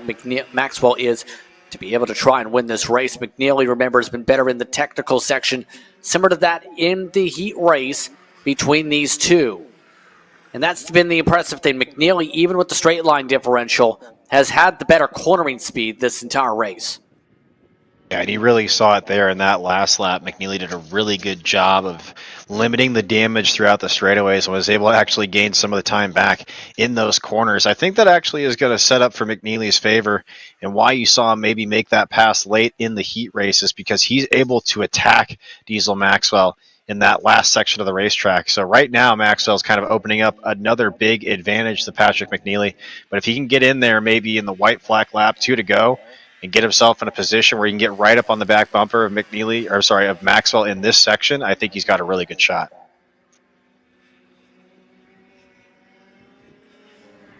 Still 44 seconds on the clock at the moment. See what they get on the lap count. It's going to be interesting on the lap total. It looks like we'll keep on zipping around. We'll find out next time by if it's 2 or 1 to go on the signal. Maxwell over McNeely at the moment. Diesel Maxwell still maintains that 7-10 car length advantage over top McNeely. It's going to require a mistake if McNeely wants a shot to win this race. Yeah, even McNeely having the fastest lap time that last time by, or I'm sorry, not the last time by, but at least the fastest lap of the race is going to really help him out that much, because Diesel Maxwell's kart, like I said, has just kind of really caught on in the latter half of this race right now, opening up nearly a 7/10 of a second advantage. I think when we get back to the stripe this time, it's going to be near a second, Justin. So only 2 laps left to go here for Diesel Maxwell. Just got to be nice and smooth. Don't make any mistakes, and he'll take home the victory here in the Micro Swifts. It's been a very good weekend, though. You have to give him huge credit on the speed. The Micros. We talked about some of the others in their competition switching divisions this weekend. Diesel Maxwell, so far, has been a part-time runner at this level this season. Started in round 8. He's been racing in this division since. These were his first wins this weekend, or today, I should say, in the heat race, in fact, for Maxwell, after being a podium runner a couple months ago. Today, he's on his way, a lap away from a full round sweep.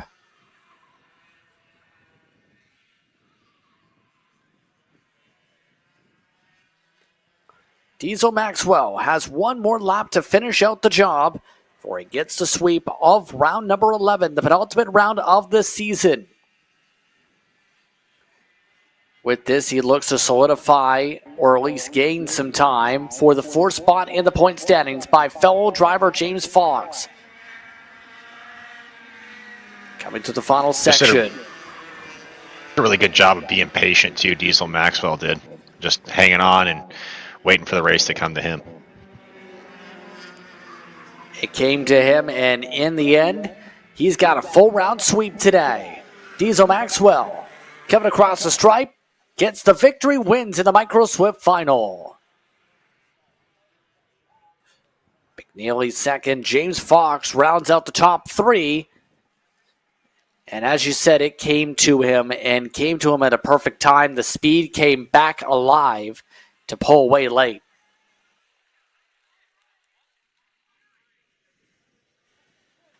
Getting some thumbs up from the fans in the stands there. You love to see that.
Welcome back, everyone, to the racetrack. It's time for the Mini Swift Final.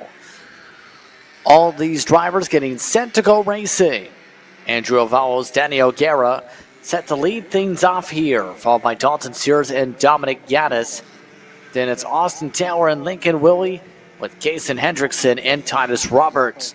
Jordan Lapham and Blake Martinez with Blake Simonellic and Will Fitch-Tainer. Then Reagan Hodges, Hudson Andrews, and Chase Call. How they're lined up. 15 karts ready to battle it out for the next 8 minutes plus 2 laps. Green, green, green. And it looks like one kart has already gone off the racetrack. Already. Don't believe got rolling as one other kart is still yet to get out there in the 44 of Lincoln Willie. Everybody else still zipping around. It is a false start.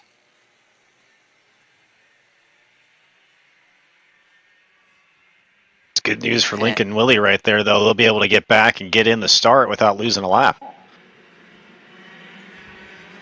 Some of these air karts still zipping around the racetrack. Don't know if they've got the word yet. You see the yellow flags all around the racetrack to signal to them that it is a false start here. Now it looks like they'll get set for the tram lines. They're going extremely fast for these tram lines here today in this class.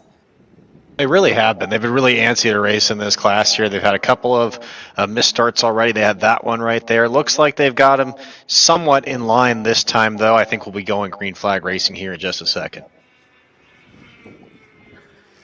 See how this goes now. Green flag is out, underway, and off and away we go for the Racing of Owls. Holds on in front as they start things off for Sector 1. So far, so good for the rest of the pack, too. After that misstart, looks like everybody just trying to file in here and get this race started and then get going through the pack here. You see that group of 4 now breaking away from the rest of the field. That's kind of what we expected. Andrew Avalos, Danny O'Gara, Dalton Sears, Dominic Gaddis. These are some names we've seen towards the front of the pack all day long. Austin Taylor finds himself in 6th place, kind of stuck right now behind Titus Roberts, but he wants to get up here and mix it up. But look at this battle right now, Justin, these top 4 karts. Gaddis believes zipped on by amongst the top 3 right there, up to 3rd indeed. So getting very feisty here to start things off. Still 7 minutes to work with on the clock. They all single file out amongst these drivers, now looking to sort themselves out for the second sector. And I really think in comparison to the rest of the races that we've seen this weekend, this is one of the classes where you do want to be up front. You want to go and you want to be away from everything else that's happening farther back in the pack. You're kind of seeing now Avalos and O'Gara are kind of that 2-car tandem that are kind of breaking away from the rest of the field. Gaddis, though, doing a great job of reeling him in, will now kind of get right to the back bumper of Danny O'Gara and try to follow him through this really technical section of the racetrack that we've seen a lot of passes being made. Doesn't look like anybody's going to go for a move here into the right-hander right after the start-finish line, but now a 3-car battle for the lead with 6 minutes, 20 seconds left to go.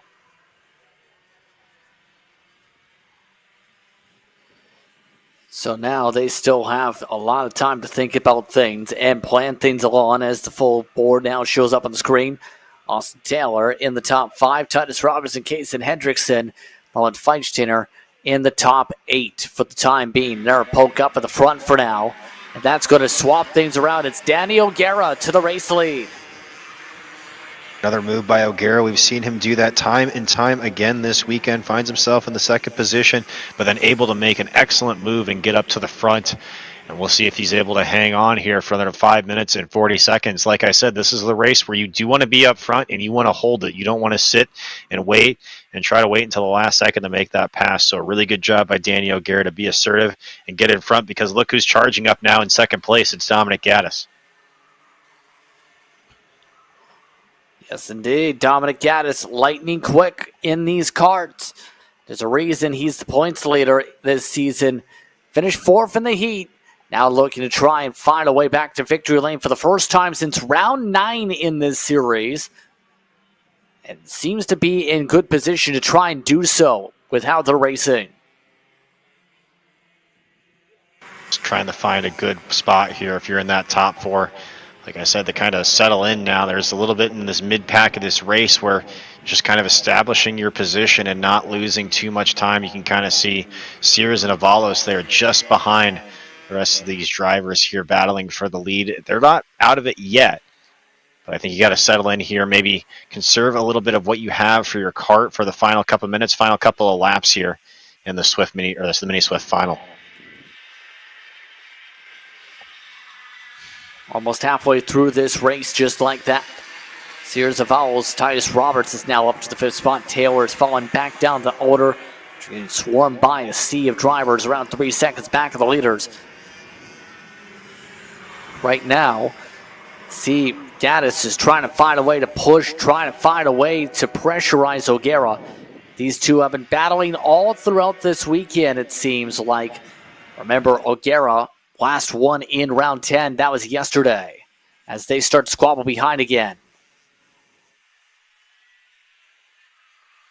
You see it's still this pack of 4 here that's been battling for most of this race so far. Really hasn't been anybody else that's been able to get up towards the front and really battle Dominic O'Gara after he took that lead away from Andrew Avalos. Avalos now falling all the way back into 4th place. Dalton Sears has been able to make that move on him for 3rd place here too. Looking back up to the front, Dominic Gaddis starting to look for some different lines, maybe look for some spots on the track where he's faster than Danny O'Gara. I think, again, you really want to be in the lead of this race as soon as you possibly can. You don't want to wait. You don't want to take too much time. You might have that cart fall off of you towards the end of the race. So if you have the time to make the move now, I think you really want to do it. Seems like Gaddis wants to do it, just isn't in the right spot to do it yet. Now he is, and he goes straight to the number plate, pushes O'Gara, and tries to get them to boost ahead to make it a 2-kart race. Trying to limit the variables, as I said yesterday. Yeah, I think they're doing a really great job of that so far. You kind of see now about the 7-kart length gap there back to Dalton Sears. Again, Andrew Avalos, Dalton Sears not giving up on trying to get to those leaders. But I think just slowly and methodically, O'Gara and Gaddis are really chipping away at the rest of the field here, trying to get it down to, like you said, a 2-car battle here. 2 minutes and 27 seconds left in our Mini Swift final. So still a lot of time for people to make moves, a lot of time to be made up. But you got to really do it soon. And as we're saying that, look at that. Andrew Avalos now getting close to the back bumper of these drivers. Yeah, making more pressure in the midst of this. Dalton Sears is still just trying to keep an eye on things. Last time by, it was 7/10 difference between Avalos and the leader. 6/10 back off the nearest kart. Closed up a lot of time to be able to get back up there. Still 1:50 to work with. Gaddis not the greatest of corner exits, losing some momentum. And he's got to be really careful because Andrew Avalos just ran the fastest lap of the race for himself. So really starting to pick up the pace here in the latter half of this final race. And we've seen that a few times today already, Justin, as some of these karts will start to fall off towards the end of these heat races too. You can start to see the shadows are starting to get long as well. So you're going from hot parts of the racetrack to cool parts of the racetrack. Really a lot more variables they're having to deal with here as the sun starts to go down. And these top 3 are really just battling it out here with 1 minute and 13 seconds left. Still a few more laps to go as some of the fans and parents making their way to the tops of their RVs and trailers to watch this racing. Fastest lap for Gaddis. He set it with a 46 flat. See the personal best as well in the blue. And so far, Gaddis, yet to find a way to poke around, is getting rapid pace. They've now ditched Dalton Sears. Yeah, and I think they saw Andrew Avalos behind him was starting to close the gap, and they both kind of kicked it into high gi there because you saw Dominic Gaddis that last time by with the purple lap. Will now make a little bit of a peek to the inside here on O'Gara, and is easily going to be able to make the pass right there. That's going to give the lead to Dominic Gaddis. Andrew Avalos wasn't able to capitalize on a little bit of a gap there that Dominic Gaddis made there on Danny O'Gara, but O'Gara now will have to play catch-up on Gaddis here. Yeah, going to have to work quickly to be able to try and get up there. Running out of time in these laps to work around the racetrack. You see the second pack out there swarmed up, but it's Gaddis up in front. It's O'Gara in second. Here's a look at the other pack to check in on them. Right now, 7 seconds back of the leader is Pack 2. Pack 3, well, is a fair bit back. Here's a look up front. O'Gara trying to look to the left side of the racetrack, force a cross. He does, crosses him up, crosses over Gaddis to the race lead. Yeah, and I think Gaddis made that move just a little bit too early right there, and he got him in the same exact spot of the racetrack. We'll see if Gaddis now can go back, get right up on the back bumper of O'Gara and try to take that move back again. It really gets difficult once you start making the moves multiple times, and we've seen here on this racetrack that is one of the most popular moves to make for a spot. So we'll see. You got to think Danny O'Gara is expecting that move to come. We'll see if he's able to seal it off here with 2 laps remaining. I believe we've seen the white flag actually pop up as they popped on by. Dominic Gaddis trying to pressurize O'Gara. O'Gara going defensive. Here comes Avalos trying to poke from the left side of the track. Now he tries to cross up Gaddis. Can't get alongside. Gaddis trying to force a mistake from O'Gara. All their way through the final sector now. A poke again from Gaddis. Gaddis takes it away from O'Gara. O'Gara moves up the racetrack. Side by side, they come to the final stretch. Checker flag hits Dominic Gaddis, who gets it over Danny O'Gara. Avalos and Sears, your top 4 in this one. That was a great move by Gaddis there. Just a little bit of a tiny nose to the back bumper of O'Gara there, and you saw it didn't really mess him up going into the corner. Just had him drive a little bit later into it, drove a little bit deeper. And then Dominic Gaddis able to make the move to the inside there and take it away on the last lap. Really well done by him.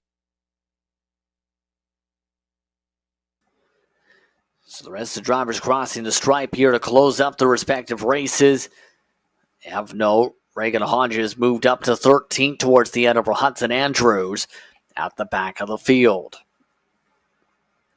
So once again, Dominic Gaddis picking up the win over O'Gara, Avalos, Sears, and Will Feichtiner. Titus Roberts, followed by Hendrickson, Taylor, Martinez, and Lapham.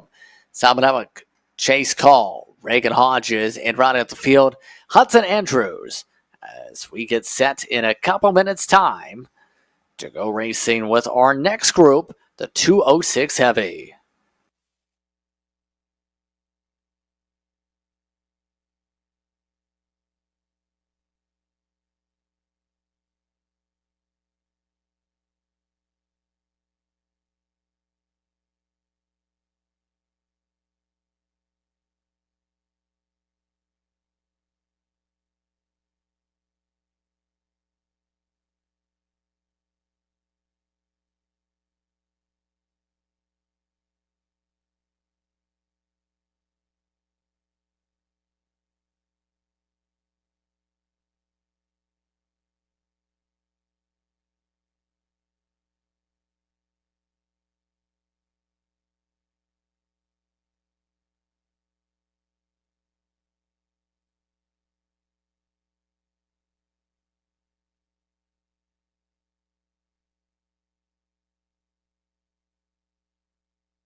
Look once more to the garage area as we get set for the 206 Senior Heavy Final.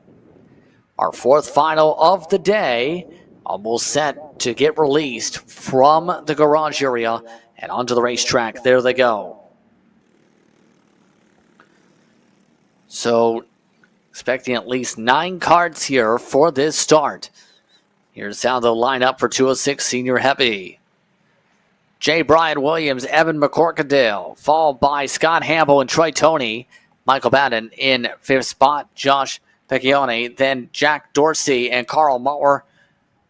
Then it's Kevin Simonellick in 9th spot, Brennan Lornick, and then Jared Spansel rounds out the order. Of note, the 81-52 of Lornick and Spansel did not take part in the heat race portion of the card.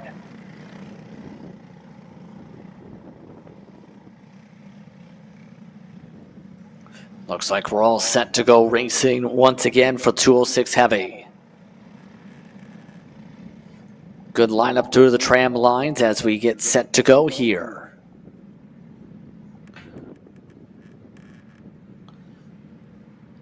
A very slow and calm roll as they are ready to go. Green flag is out. We're underway for 206 Senior Heavy. J. Brian Williams looks to get back to work. McCorkadale trying to find a way to work the back end of the 75.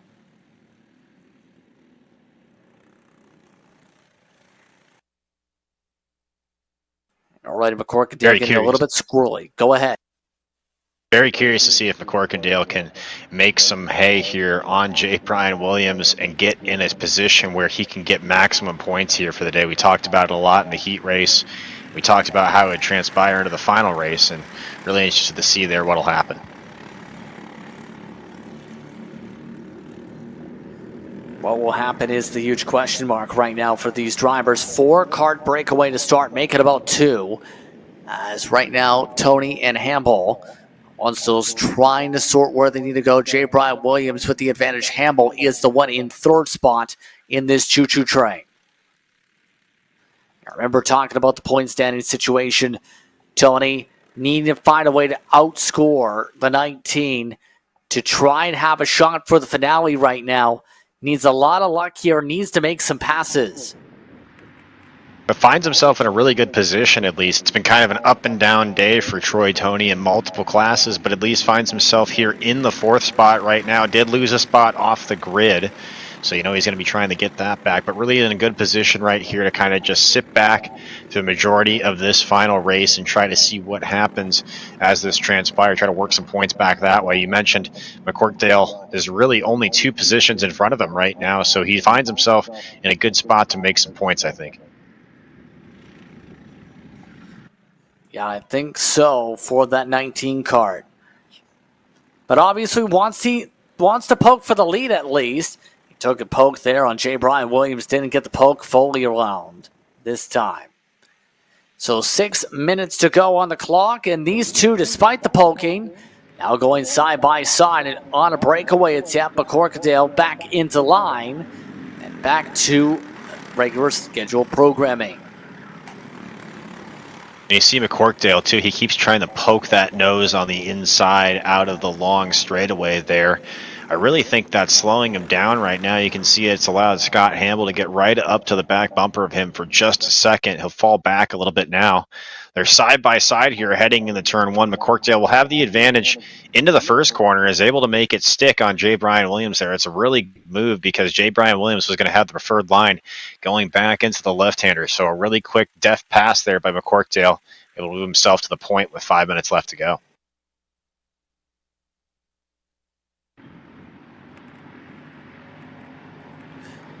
Indeed, right now, point off and away, McCorkadale with this run at the moment.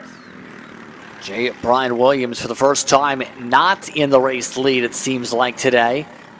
Munster's going to feel some pressure here from Scott Hamble. And this is a true test now for the 75 today. Can he close back up, get back in position, try and get the run here, or is this going to be a sign of the rest of the day, or the rest of this race? Right now, he's finding himself having to fight off Scott Hamble more than really try to make a gap on Evan McCorkadale's progress. And last time by, Evan McCorkadale just under 0.2 of a second faster than J. Brian Williams. So the only one that's really been able to hold a candle to J. Brian Williams' speed so far is Evan McCorkadale. really is getting hot at the right time here with 4 minutes and 20 seconds left in your heat race. He's going to try to pull away as much as he can. I think this is another class I was talking about earlier, Justin, that you do want to get into the lead and not really mess around after that. You don't want to switch positions up too much. Don't want to find yourself in a situation where you have to fight from third for the lead with a couple laps to go. About halfway through, J. Brian Williams, new fastest lap of the race, 49.282. Of note, Josh Piccioni falling down the pylon as well with some issues. Troy Toney, disastrous enough, has now peeled on in or had an issue. He's 3 laps down in the one kart. So, in realistic positioning here, McCorkindale has a prime opportunity to just about lock up a title with what he's been able to do here today, regardless of this fight. Still important to get the win with 3.5 minutes to go. Yeah, it's really hard, though. When you're in the kart, you really don't know that. And unless he is actually seeing Troy Toney in the pits, he's not going to know as well. So it's just really going to be a hard battle for Evan McCorkdale for the rest of this race. You know he wants to win it as well and really put his stamp on the championship hunt. So it's really going to be up to him to keep it clean to the last 3 minutes in this race and try to hold off any charges coming from J. Brian Williams. He got out to a little bit of an advantage here, but you can kind of see starting to fall away. J. Brian Williams right up behind him right now. We're getting right to the back bumper, not letting him breathe at all, not getting any breaks here for Evan McCorkdale.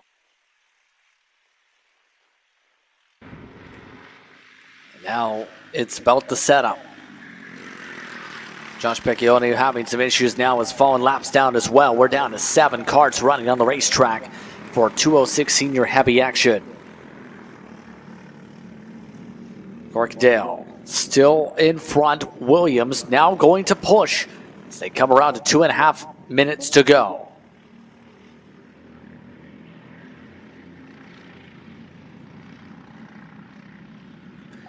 And so far, bend but don't break seems to be the philosophy in that group. As once again, you see some of the squabbling in the air pack. Michael Madden, Jack Dorsey, Kevin Samanelek, and Carl Mauer all are fighting pretty aggressively for 4th on back compared to the leaders that are just waiting for the right moment. And we've kind of seen that trend all weekend long where you have the first pack here really patient, though. We see a move to the inside here by J. Brian Williams. We'll be able to see, though, can he hang on to it, because he doesn't really have the preferred line here. And not only is he going to get the spot, but now Evan McCorkdale finds himself in a situation where he might lose that spot to Scott Hamble, able to seal him off here. That was really important because on the left-hander there, Scott Hamble was going to have the advantage going that way. And look at that. He has it here. And maybe McCorkdale wondering what Scott Hamble is doing going too wide through that corner there. You saw the hand gestures, but it doesn't really matter because Hamble's going to take the spot. Less than a minute to go in the race. McCorkdale trying to go back to the end of Scott Hamble, and J. Brian Williams set to take off and away. About a minute to work with in this race, plus the 2 laps on top of it. J. Brian Williams doing exactly what he needs to do late. Yeah, exactly that. Just taking advantage of opportunities as they open up in front of him. I don't even think that was his plan to take the lead that early, but you kind of saw that little bobble there by McCorkdale and then was able to let him get in. And now McCorkdale falling all the way back to 3rd place. Hamble is now kind of a buffer between him and J. Brian Williams, so he's going to have to get through 2 cars if he wants to get back up to that point. Yes, indeed, right now at this point. So, is there going to be a chance for Scott Hamble to get this closed up? Remember, Hamble yesterday had the speed in his respective heat till penalization for a jump start came into play.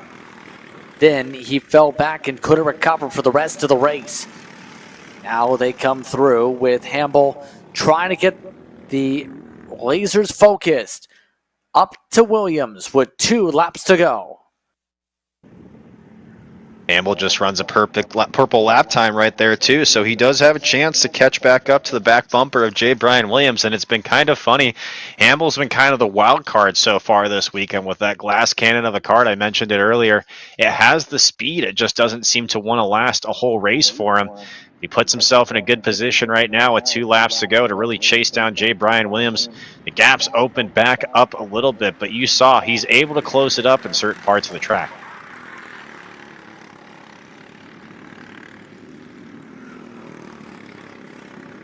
So now we come up to the white flag this time around. Hamble still about 5 kart lengths behind.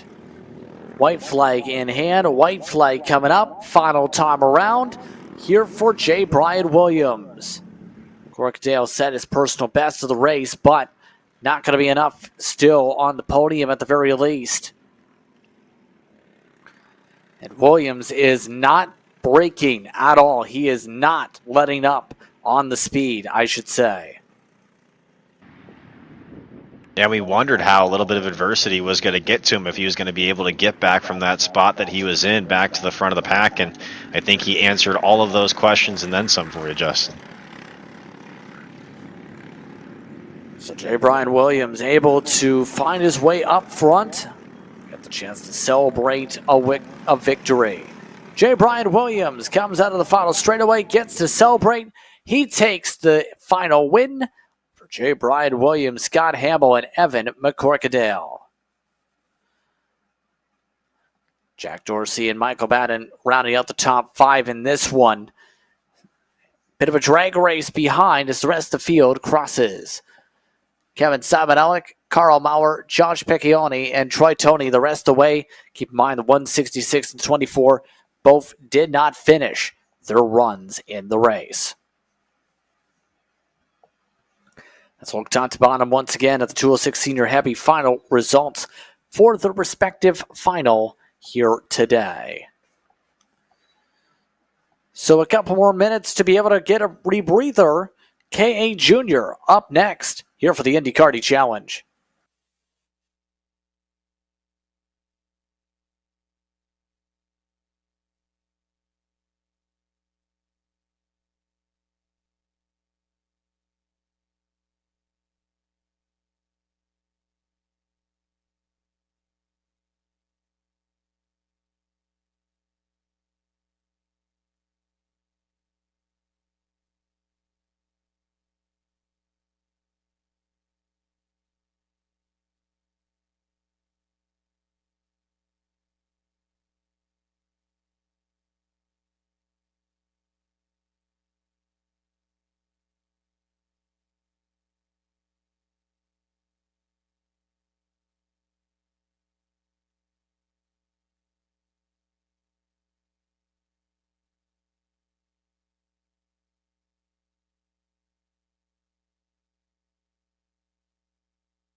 Our next group of drivers now hit the circuit for our final races here today. It's KA Jr. Landon Booher over Ryan Mort for the starting front row in this one. Mason Gallion, Lucian Laser, followed by Dane Van Dyke, Josiah Phillips, Evan Patton, Gabriel Payne, and AJ Stoner. How to line up for this one. Booher now 3 straight wins with the last heat race. Can make it 4. And be able to solidify the championship in style, essentially. Take the slow roll into the start zone. Green flag, we're underway. And already off to the races goes Booher. That was a little hairy there, Justin, too. I thought we were maybe going to have a little bit of argy-bargy going through the first couple of corners there, but it looks like everybody able to kind of get their way through pretty nicely so far. A little bit of side-by-side racing deeper in the pack, but up front, it's kind of singled out there a little bit. I think you just saw another move for the lead right there, and Greg going right back at him. Already starting to see some big distances growing into the packs right now to begin this race. We'll see if that ends up seeing things closed up. So, first time around, Booher over Gallion, Mort, and Laser at the moment on the racetrack. Still about 7 minutes to work with on the clock.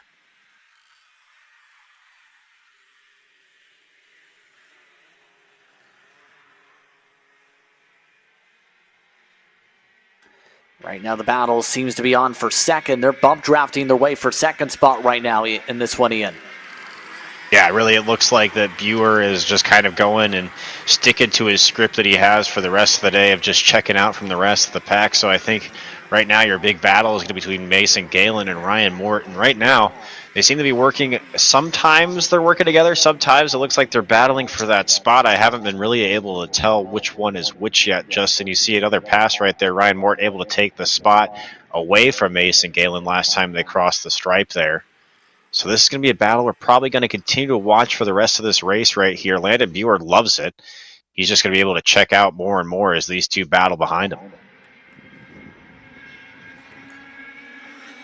Dane Van Dyke, it looks like, might have had an issue to start off the race. 79 not being scored right now, but everybody else getting grouped together and clustered as Booher is flying. Absolute rocket ship with the pace around the racetrack. This is unreal again. Already a second and a half up in a couple laps. 2.3 seconds up in 3 laps is impressive. Oh, it really is, but it's what we've been seeing all day long from him. It's also what we saw earlier from him as well, so it's not really too much of a surprise. It's really just how much of a gap could he put on the rest of the field. That battle still wages away for second. Ryan Mort right now able to keep Mason Galen on his back bumper, but he's still all over it right now, really making him honest. Even farther back behind them, Lucian Laser in the 4th position. That 8 cart, he's sitting there licking his chops, watching this battle happen in front of him right now. That battle for second and third is really hurting both of those karts as far as keeping their position. Still 5 minutes to go as we keep an eye on some of the other battles. Gallion is up to second now over Ryan Martin at all this. And a bit of contact. A little bit of argy-barginess with Lucian Laser. Laser trying to set his eyesight on trying to find a way to the podium spots. Doing that really well right now. You saw just a little bit of bump to the back of the cart there. I don't think that was anything that was kind of intentional. I just think he was reacting to the checkup that happened in front of them right now. But you got to read, you got to react. Look at this, a 5-car battle right now from third back to, it looks like 6th place right now. All of these karts right in here have a chance to get in that final podium spot. It's just going to come down who doesn't make any mistakes. Still 4 minutes to work with on the racetrack right now in this one. And right now, Gallion holds on to second, but for how long? Ryan Mort taking a lot of bumping and banging along some of the bumps there. Those two start to build a small buffer over Lucian Laser after his near contact previously. AJ Stoner also trying to recover from his issues last race. No lunges this time. 4 minutes to work with. seeing too. Even back in the pack, there's battles all over the racetrack. The 7th and 8th position, Evan Patton, Gabriel Payne.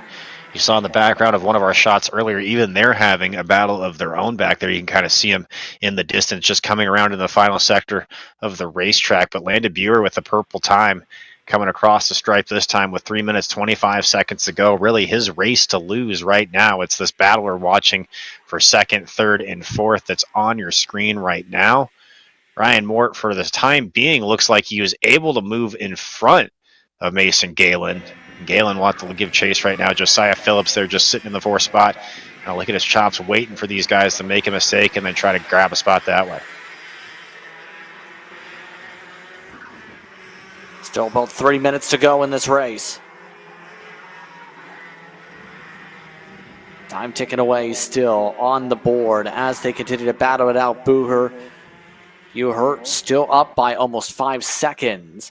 So we keep an eye still on that grouping for 2nd. And it's almost looking like, especially with Josiah Phillips now at 4th, it's going to be tricky to pass by Ryan Mort, having a hard time setting up the pass on Gallion. Trying to bump him, if anything, instead of trying to go for the send yet. Surprisingly, didn't go for the lunge.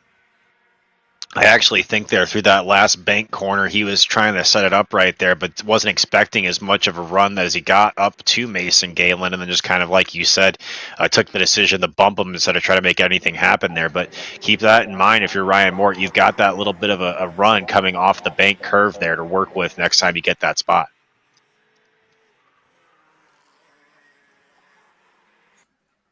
See if they leave it up for grabs this time, or if they try and push the issue. Mort did lose some ground this previous time by. Down to under 1:45 to go. Again, this is the KA Junior final. For those just tuning in, you're on Kart Chaser. Again, happy with us throughout the day. Here for the Indy Karting Challenge. Landon Buer still up by a whopping 5 seconds. What's been very strong from him so far this race.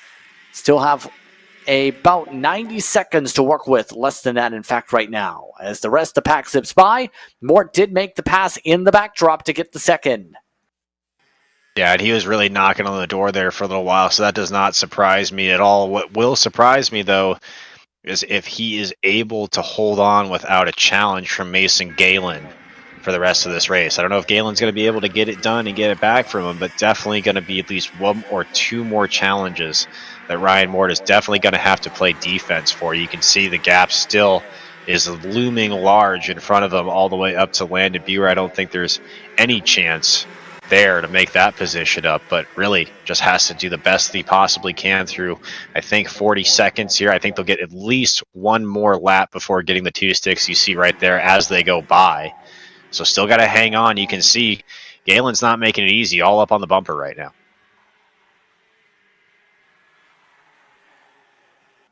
Still final moments at the moment. So, Choo-Choo Train builds up still now for 3rd spot.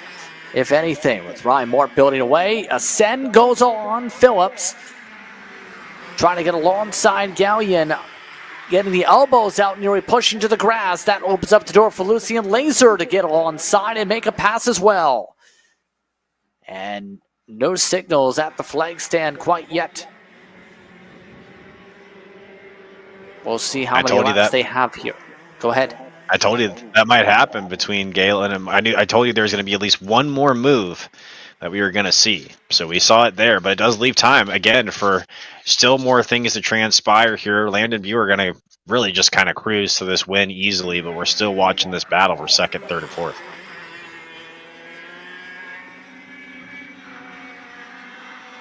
Yes, indeed. Still in the closing stages of this run. Ryan Mort just about solidifying 2nd step of the podium. Gallion, Laser, and company not quite done yet. Double sticks are just now in the air. 2 laps to go for Buer.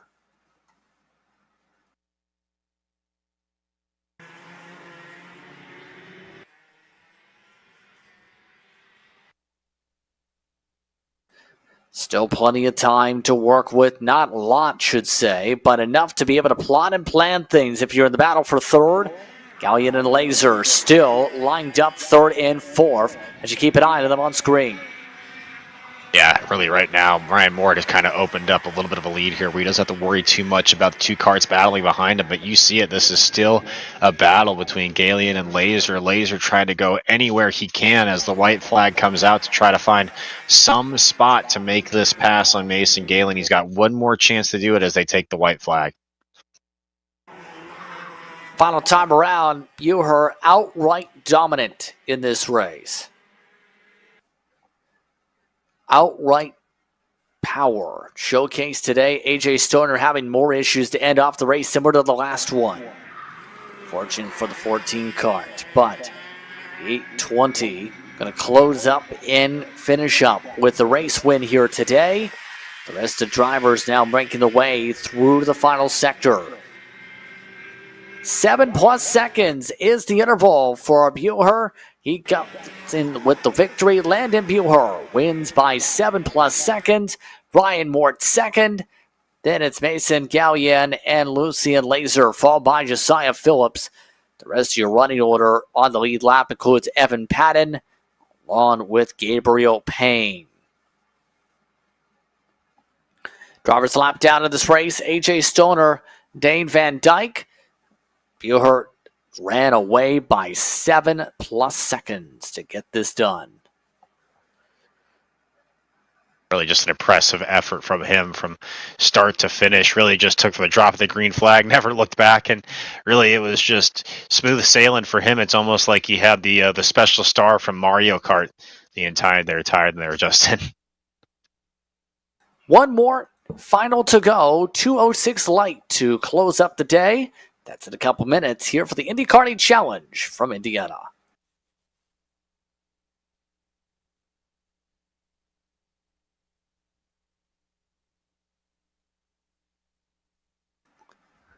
A reminder as we get prepared for this final, that the final round of the season, November the 2nd.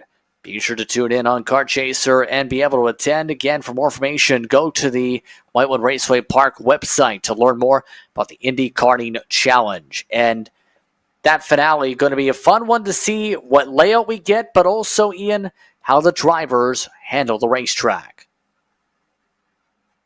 Oh, yeah, and it's going to be interesting as well because you kind of look at the rest of these rounds. They've been mainly during the summer, so it's going to be getting into the cold winter, fall temperatures here in the Midwest. Also, a very windy day we have today here at the racetrack. I don't know if you've noticed, but a lot of those flags whipping around in the background. So definitely getting to the changing of the seasons, not only the changing of the seasons, but the end of our championship hunt here as well.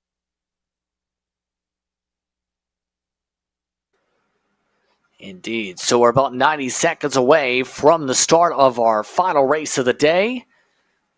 Just waiting for the word to be able to go racing and get in position here. Real quickly, your thoughts before we head into the final of the day. What's gone through your mind as we've seen the finals play out here in this one? Well, we've seen a lot of unexpected things so far. I will say that. We kind of had some crazy qualifying efforts, crazy heat races. As far as incidents go, a couple of drivers that we really expected to be a force today have kind of had some issues they've had to work through. And then also some surprises as well. We've seen some names that we hadn't seen all weekend get in there and make a name for themselves as well. So really excited to see there as we get into this final feature, if there's any more surprises in store for us, Justin. Really, it's been interesting today with the change of configuration, with how these drivers have really dealt with it, and it's led to a few different passing zones that we've seen throughout the day. So as we get into this final feature race here, we'll see if there's any more surprises in store for us. Just about time for the word on what we do for the race drivers here. Again, 2:06 senior light. Close up the day. 14 starters due up here, and they get the roll. Out they go onto the racetrack.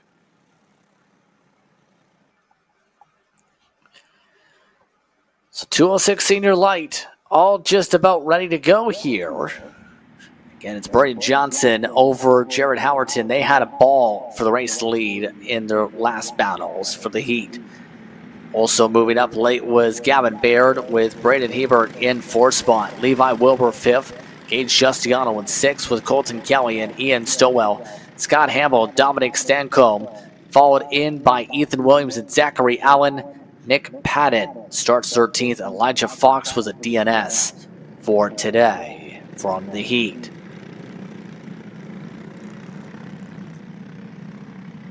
Already set up for the tram lines in perfect order here. As they warm up the tires just a little bit more, make sure they're up to snuff. And into line they go as we're all set for our final feature of the day today. 8 minutes plus 2 laps again on the board here from Whiteland Raceway Park. Green flag is out. We're underway for the final time today. Good start for Johnson, already getting clear. Howerton and company trying to get sorted out before they get to the drafting section. The top, everybody single filed out already. What a good class to finish our weekend of racing on, too. Got some real power names in here. Levi Willer, Braden Haber, you mentioned Jared Howarton, Braden Johnson at the front of this pack right now. A group of 4 has broken away, and Braden Haber is in the rear of that group of 4, so has lost 1 spot. A big wiggle there for Heber. I don't know if he was trying to get positioned or trying to save the cart there. He's going to give a little bit of time there and let a 5th cart into this lead pack right now. But at the top of your field, Braden Johnson just holding off Jared Howerton by the slimmest of margins at this point. Indeed on this one. So far, Johnson over Howerton. No major changes amongst your top 5 as one driver does have a spin. That's the 48. Gage Justiano having some nightmarish times to end off the day. Trying to move from the grass up front. A couple pairings trying to squabble. Braden Hebert trying to squabble for the 3rd spot, while Johnson and Howerton try and work together. No change for either position. Change up front for any of these drivers right now, just kind of settling in early in this final race of the evening. Nobody really making any aggressive moves so far, and we kind of expect that in the other classes we saw earlier. Justin, you kind of wanted to be up at the front. This is not one of those classes. You kind of want to sit back. You kind of want to relax, stay in line, make your move towards the end of this race. You don't want to put yourself in a position where you can lose multiple spots by taking a bad move.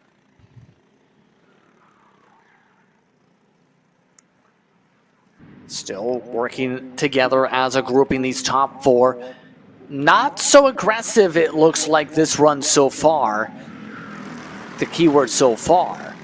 It looks like a lot more nuanced in terms of the aggression with 5 minutes to go on the day.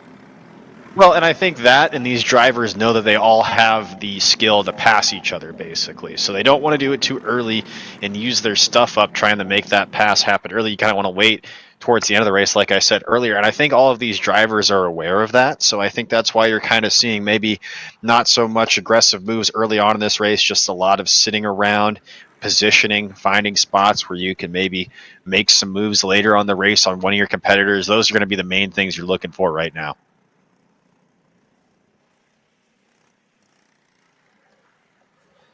Yeah, and right now, these small gaggles amongst this 5 minutes to go. Going to be interesting to see how it plays out. Levi Wilbur staying in the 5th position. 5 minutes to work with on the track. Johnson, remember, was able to go from 4th to 1st in the span of a couple laps in the heat race earlier. Will we see anything like that from Braden Heber, who we know has the pace to go from back to front? We'll have to wait and see. Who really stands out to you as the... Go ahead.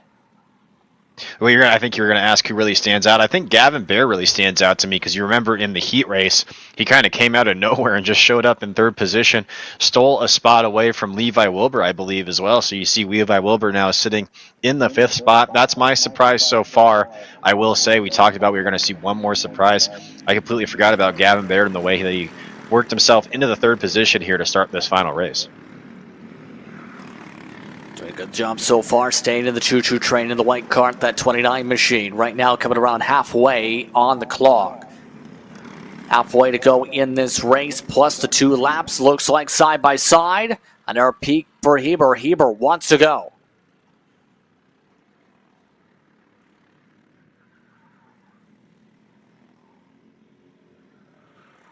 So far, no chances to go is the main thing. Everyone's got near even footing on speed so far, it almost feels like, this race. Yeah, I was just going to mention that's kind of the hard part for Braden Heber is once he finds himself kind of mired back in the pack, that's where it's kind of tough for him to make up multiple positions. You saw when he gets himself in second place, he's really comfortable being in second place, but when he has to work through multiple positions there, it really makes it tough. And you can kind of see all four of these carts here, there's really not any room between them. It almost looks like one real long cart on a train that's going around this track right now, so really not any position to make a move without losing time if you're Braden Heber.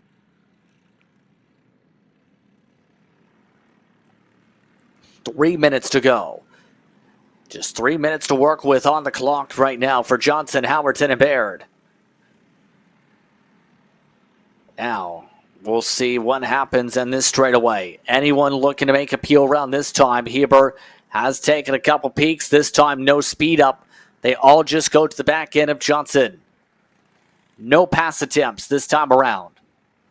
Yeah, see, that's the risk right now. If you do try to make a pass attempt, you saw how quickly those lead three carts were able to get linked up. Now Brandon Hebert's playing catch-up to the rest of this group right now when he was just trying to take a peek inside for just a split second, but it just goes to show, especially in this class now as Gavin Baird falls behind a little bit, how important the aerodynamic effect it is on these carts.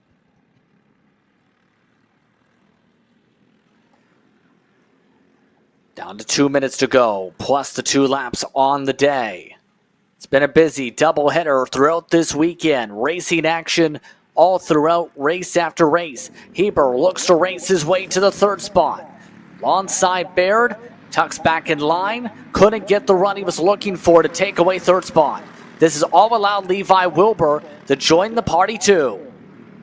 That's exactly what I'm saying too. You don't want to make those moves that allow another driver to get in behind you, because then all of a sudden you have to play defense like Brandon Heber might be finding himself doing here if Levi Wilbur is able to just wheel in a little bit more room on him. And that right now, that seems to be what's happening. Braden Johnson doing a great job of just staying consistent, not making any mistakes. Same thing with Jared Howerton, too, as well. I don't blame Braden Heber. He needs to find a way to get going right now. He's running out of time, so he's got to find a way around Gavin Baird if he has any chance of winning this race. But really, it puts you on a double-edged sword where if you make that move and you lose some time, Levi Wilbur is right there to steal the position from him.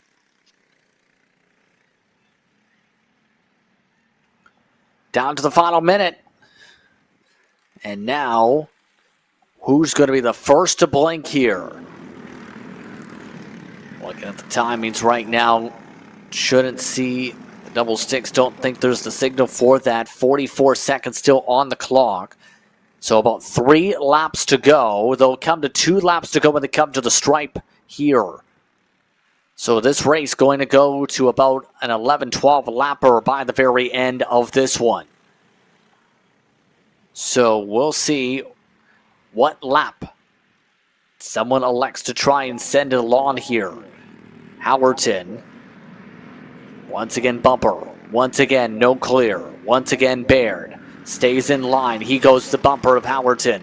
Heber loses a bit of ground. Levi Wilbur still in the popcorn seat. So we get ready for 2 laps to go. And I think really unless anybody makes a mistake right now, it's going to be a last lap pass for anything, Justin. It's really just too risky right now to make a move. You see right there on the outside, trying to make a move on Heber. Almost lost to Wilbur there and almost lost another spot trying to make that move. So you got to be really, really careful here. Braden Heber able to wake his way up into the 3rd position right now. He does have a chance, though. He's been stuck behind Gavin Baird that entire time. He's got a chance now. He finds himself with 2 laps to go, coming to 1 lap to go this time to get up to the back bumper of these lead 2 carts. Coming up to the white flag this time around. White flag coming up for the day and for the penultimate round of the season. We will come away with the final win in 206 Senior Light for the day. Here comes Howerton to the bumper. Not able to get alongside. Gavin Baird, by the way, shuffled officially to 5th with Heber and Wilbur, as we talked about. Moving on up. Howerton moving to the back end of Johnson. Still trying to pressurize a mistake. Ibra here is all on the back bumper of Howerton as well. He's trying to move for that position here. You'll see maybe one last final chance here. This draft line gets lined up. We'll see if anybody pokes out here. This is going to be really one of their last good shots to make any kind of move. Nobody jumps out right now. Howerton has one last shot here, maybe on the right-hander, but I don't think he's got enough room right now to get it, Justin. One more chance. Defensive line for Johnson. Johnson has Howerton, who's not afraid to go for drag races. Behind him, no drag race here. Checker flag. Braden Johnson over Jared Howerton and Braden Hebert. Levi Wilbur and Gavin Baird, the top 5. All of them within 1.6 seconds to close the day in. Yeah, just a really close battle between all those top 5 drivers. Even at the end there, the top 4 drivers, and at the end there, the 5th driver of Gavin Baird is what I was trying to say, was even in there in the hunt. Going back to the rest of the field, a big gap back to 6th place, but still, you look how close it was, 6th through 8th place. Drivers all over the field battling here in this final race, Justin. The rest of the field crossing the stripe to close things on out. Johnson, Howerton, Eber the top 3. Wilbur and Baird the top 5. Ian Stowell finishes in 6th, a +4 for Ethan Williams. Then it's Kelly, Scott Hamble, and Dominic Stancombe, your top 10. Rest your finished on the other page. Zachary Allen and Gage Justiano towards the back. Justiano a -6 on the race after getting stuck to the grass for a moment in this one. So on that note here, that just about wraps things up on the day here at Whitland Raceway Park. Your final thoughts on the racing action here for the Indy Karting Challenge. Well, just a great weekend of racing action. All in all, we saw a lot of exciting things. Really don't need to go into too many specific details. Just exciting racing from all the classes, from top to bottom, all day long. It was really fun to call it with you here, Justin. I want to give a shout out to the track workers here at Whiteland Raceway Park. They did an excellent job all weekend as well. Really kept the show running on a tight, crisp schedule. Everybody, all the crew here at Kart Chaser, all the camera work. And then also, Justin, thank you. It was fun to work with you this weekend. I really had a great time. It's a great time, absolutely, as well in this one. And now, in the end, Mike, thank you for tuning in for today's action. The next time you can see the drivers for the Indy Karting Challenge is to close out the season in November. It's a November 2nd date. Once again, catch the action as well here on Kart Chaser. But on that note, it is time to say goodbye. For Ian Fisher, for the rest of our crew, for everybody here at the racetrack at Whiteland Raceway Park, I'm Joseph Prince saying so long. Enjoy the rest of your day or evening. You've been watching the Indy Karting Challenge from Indiana.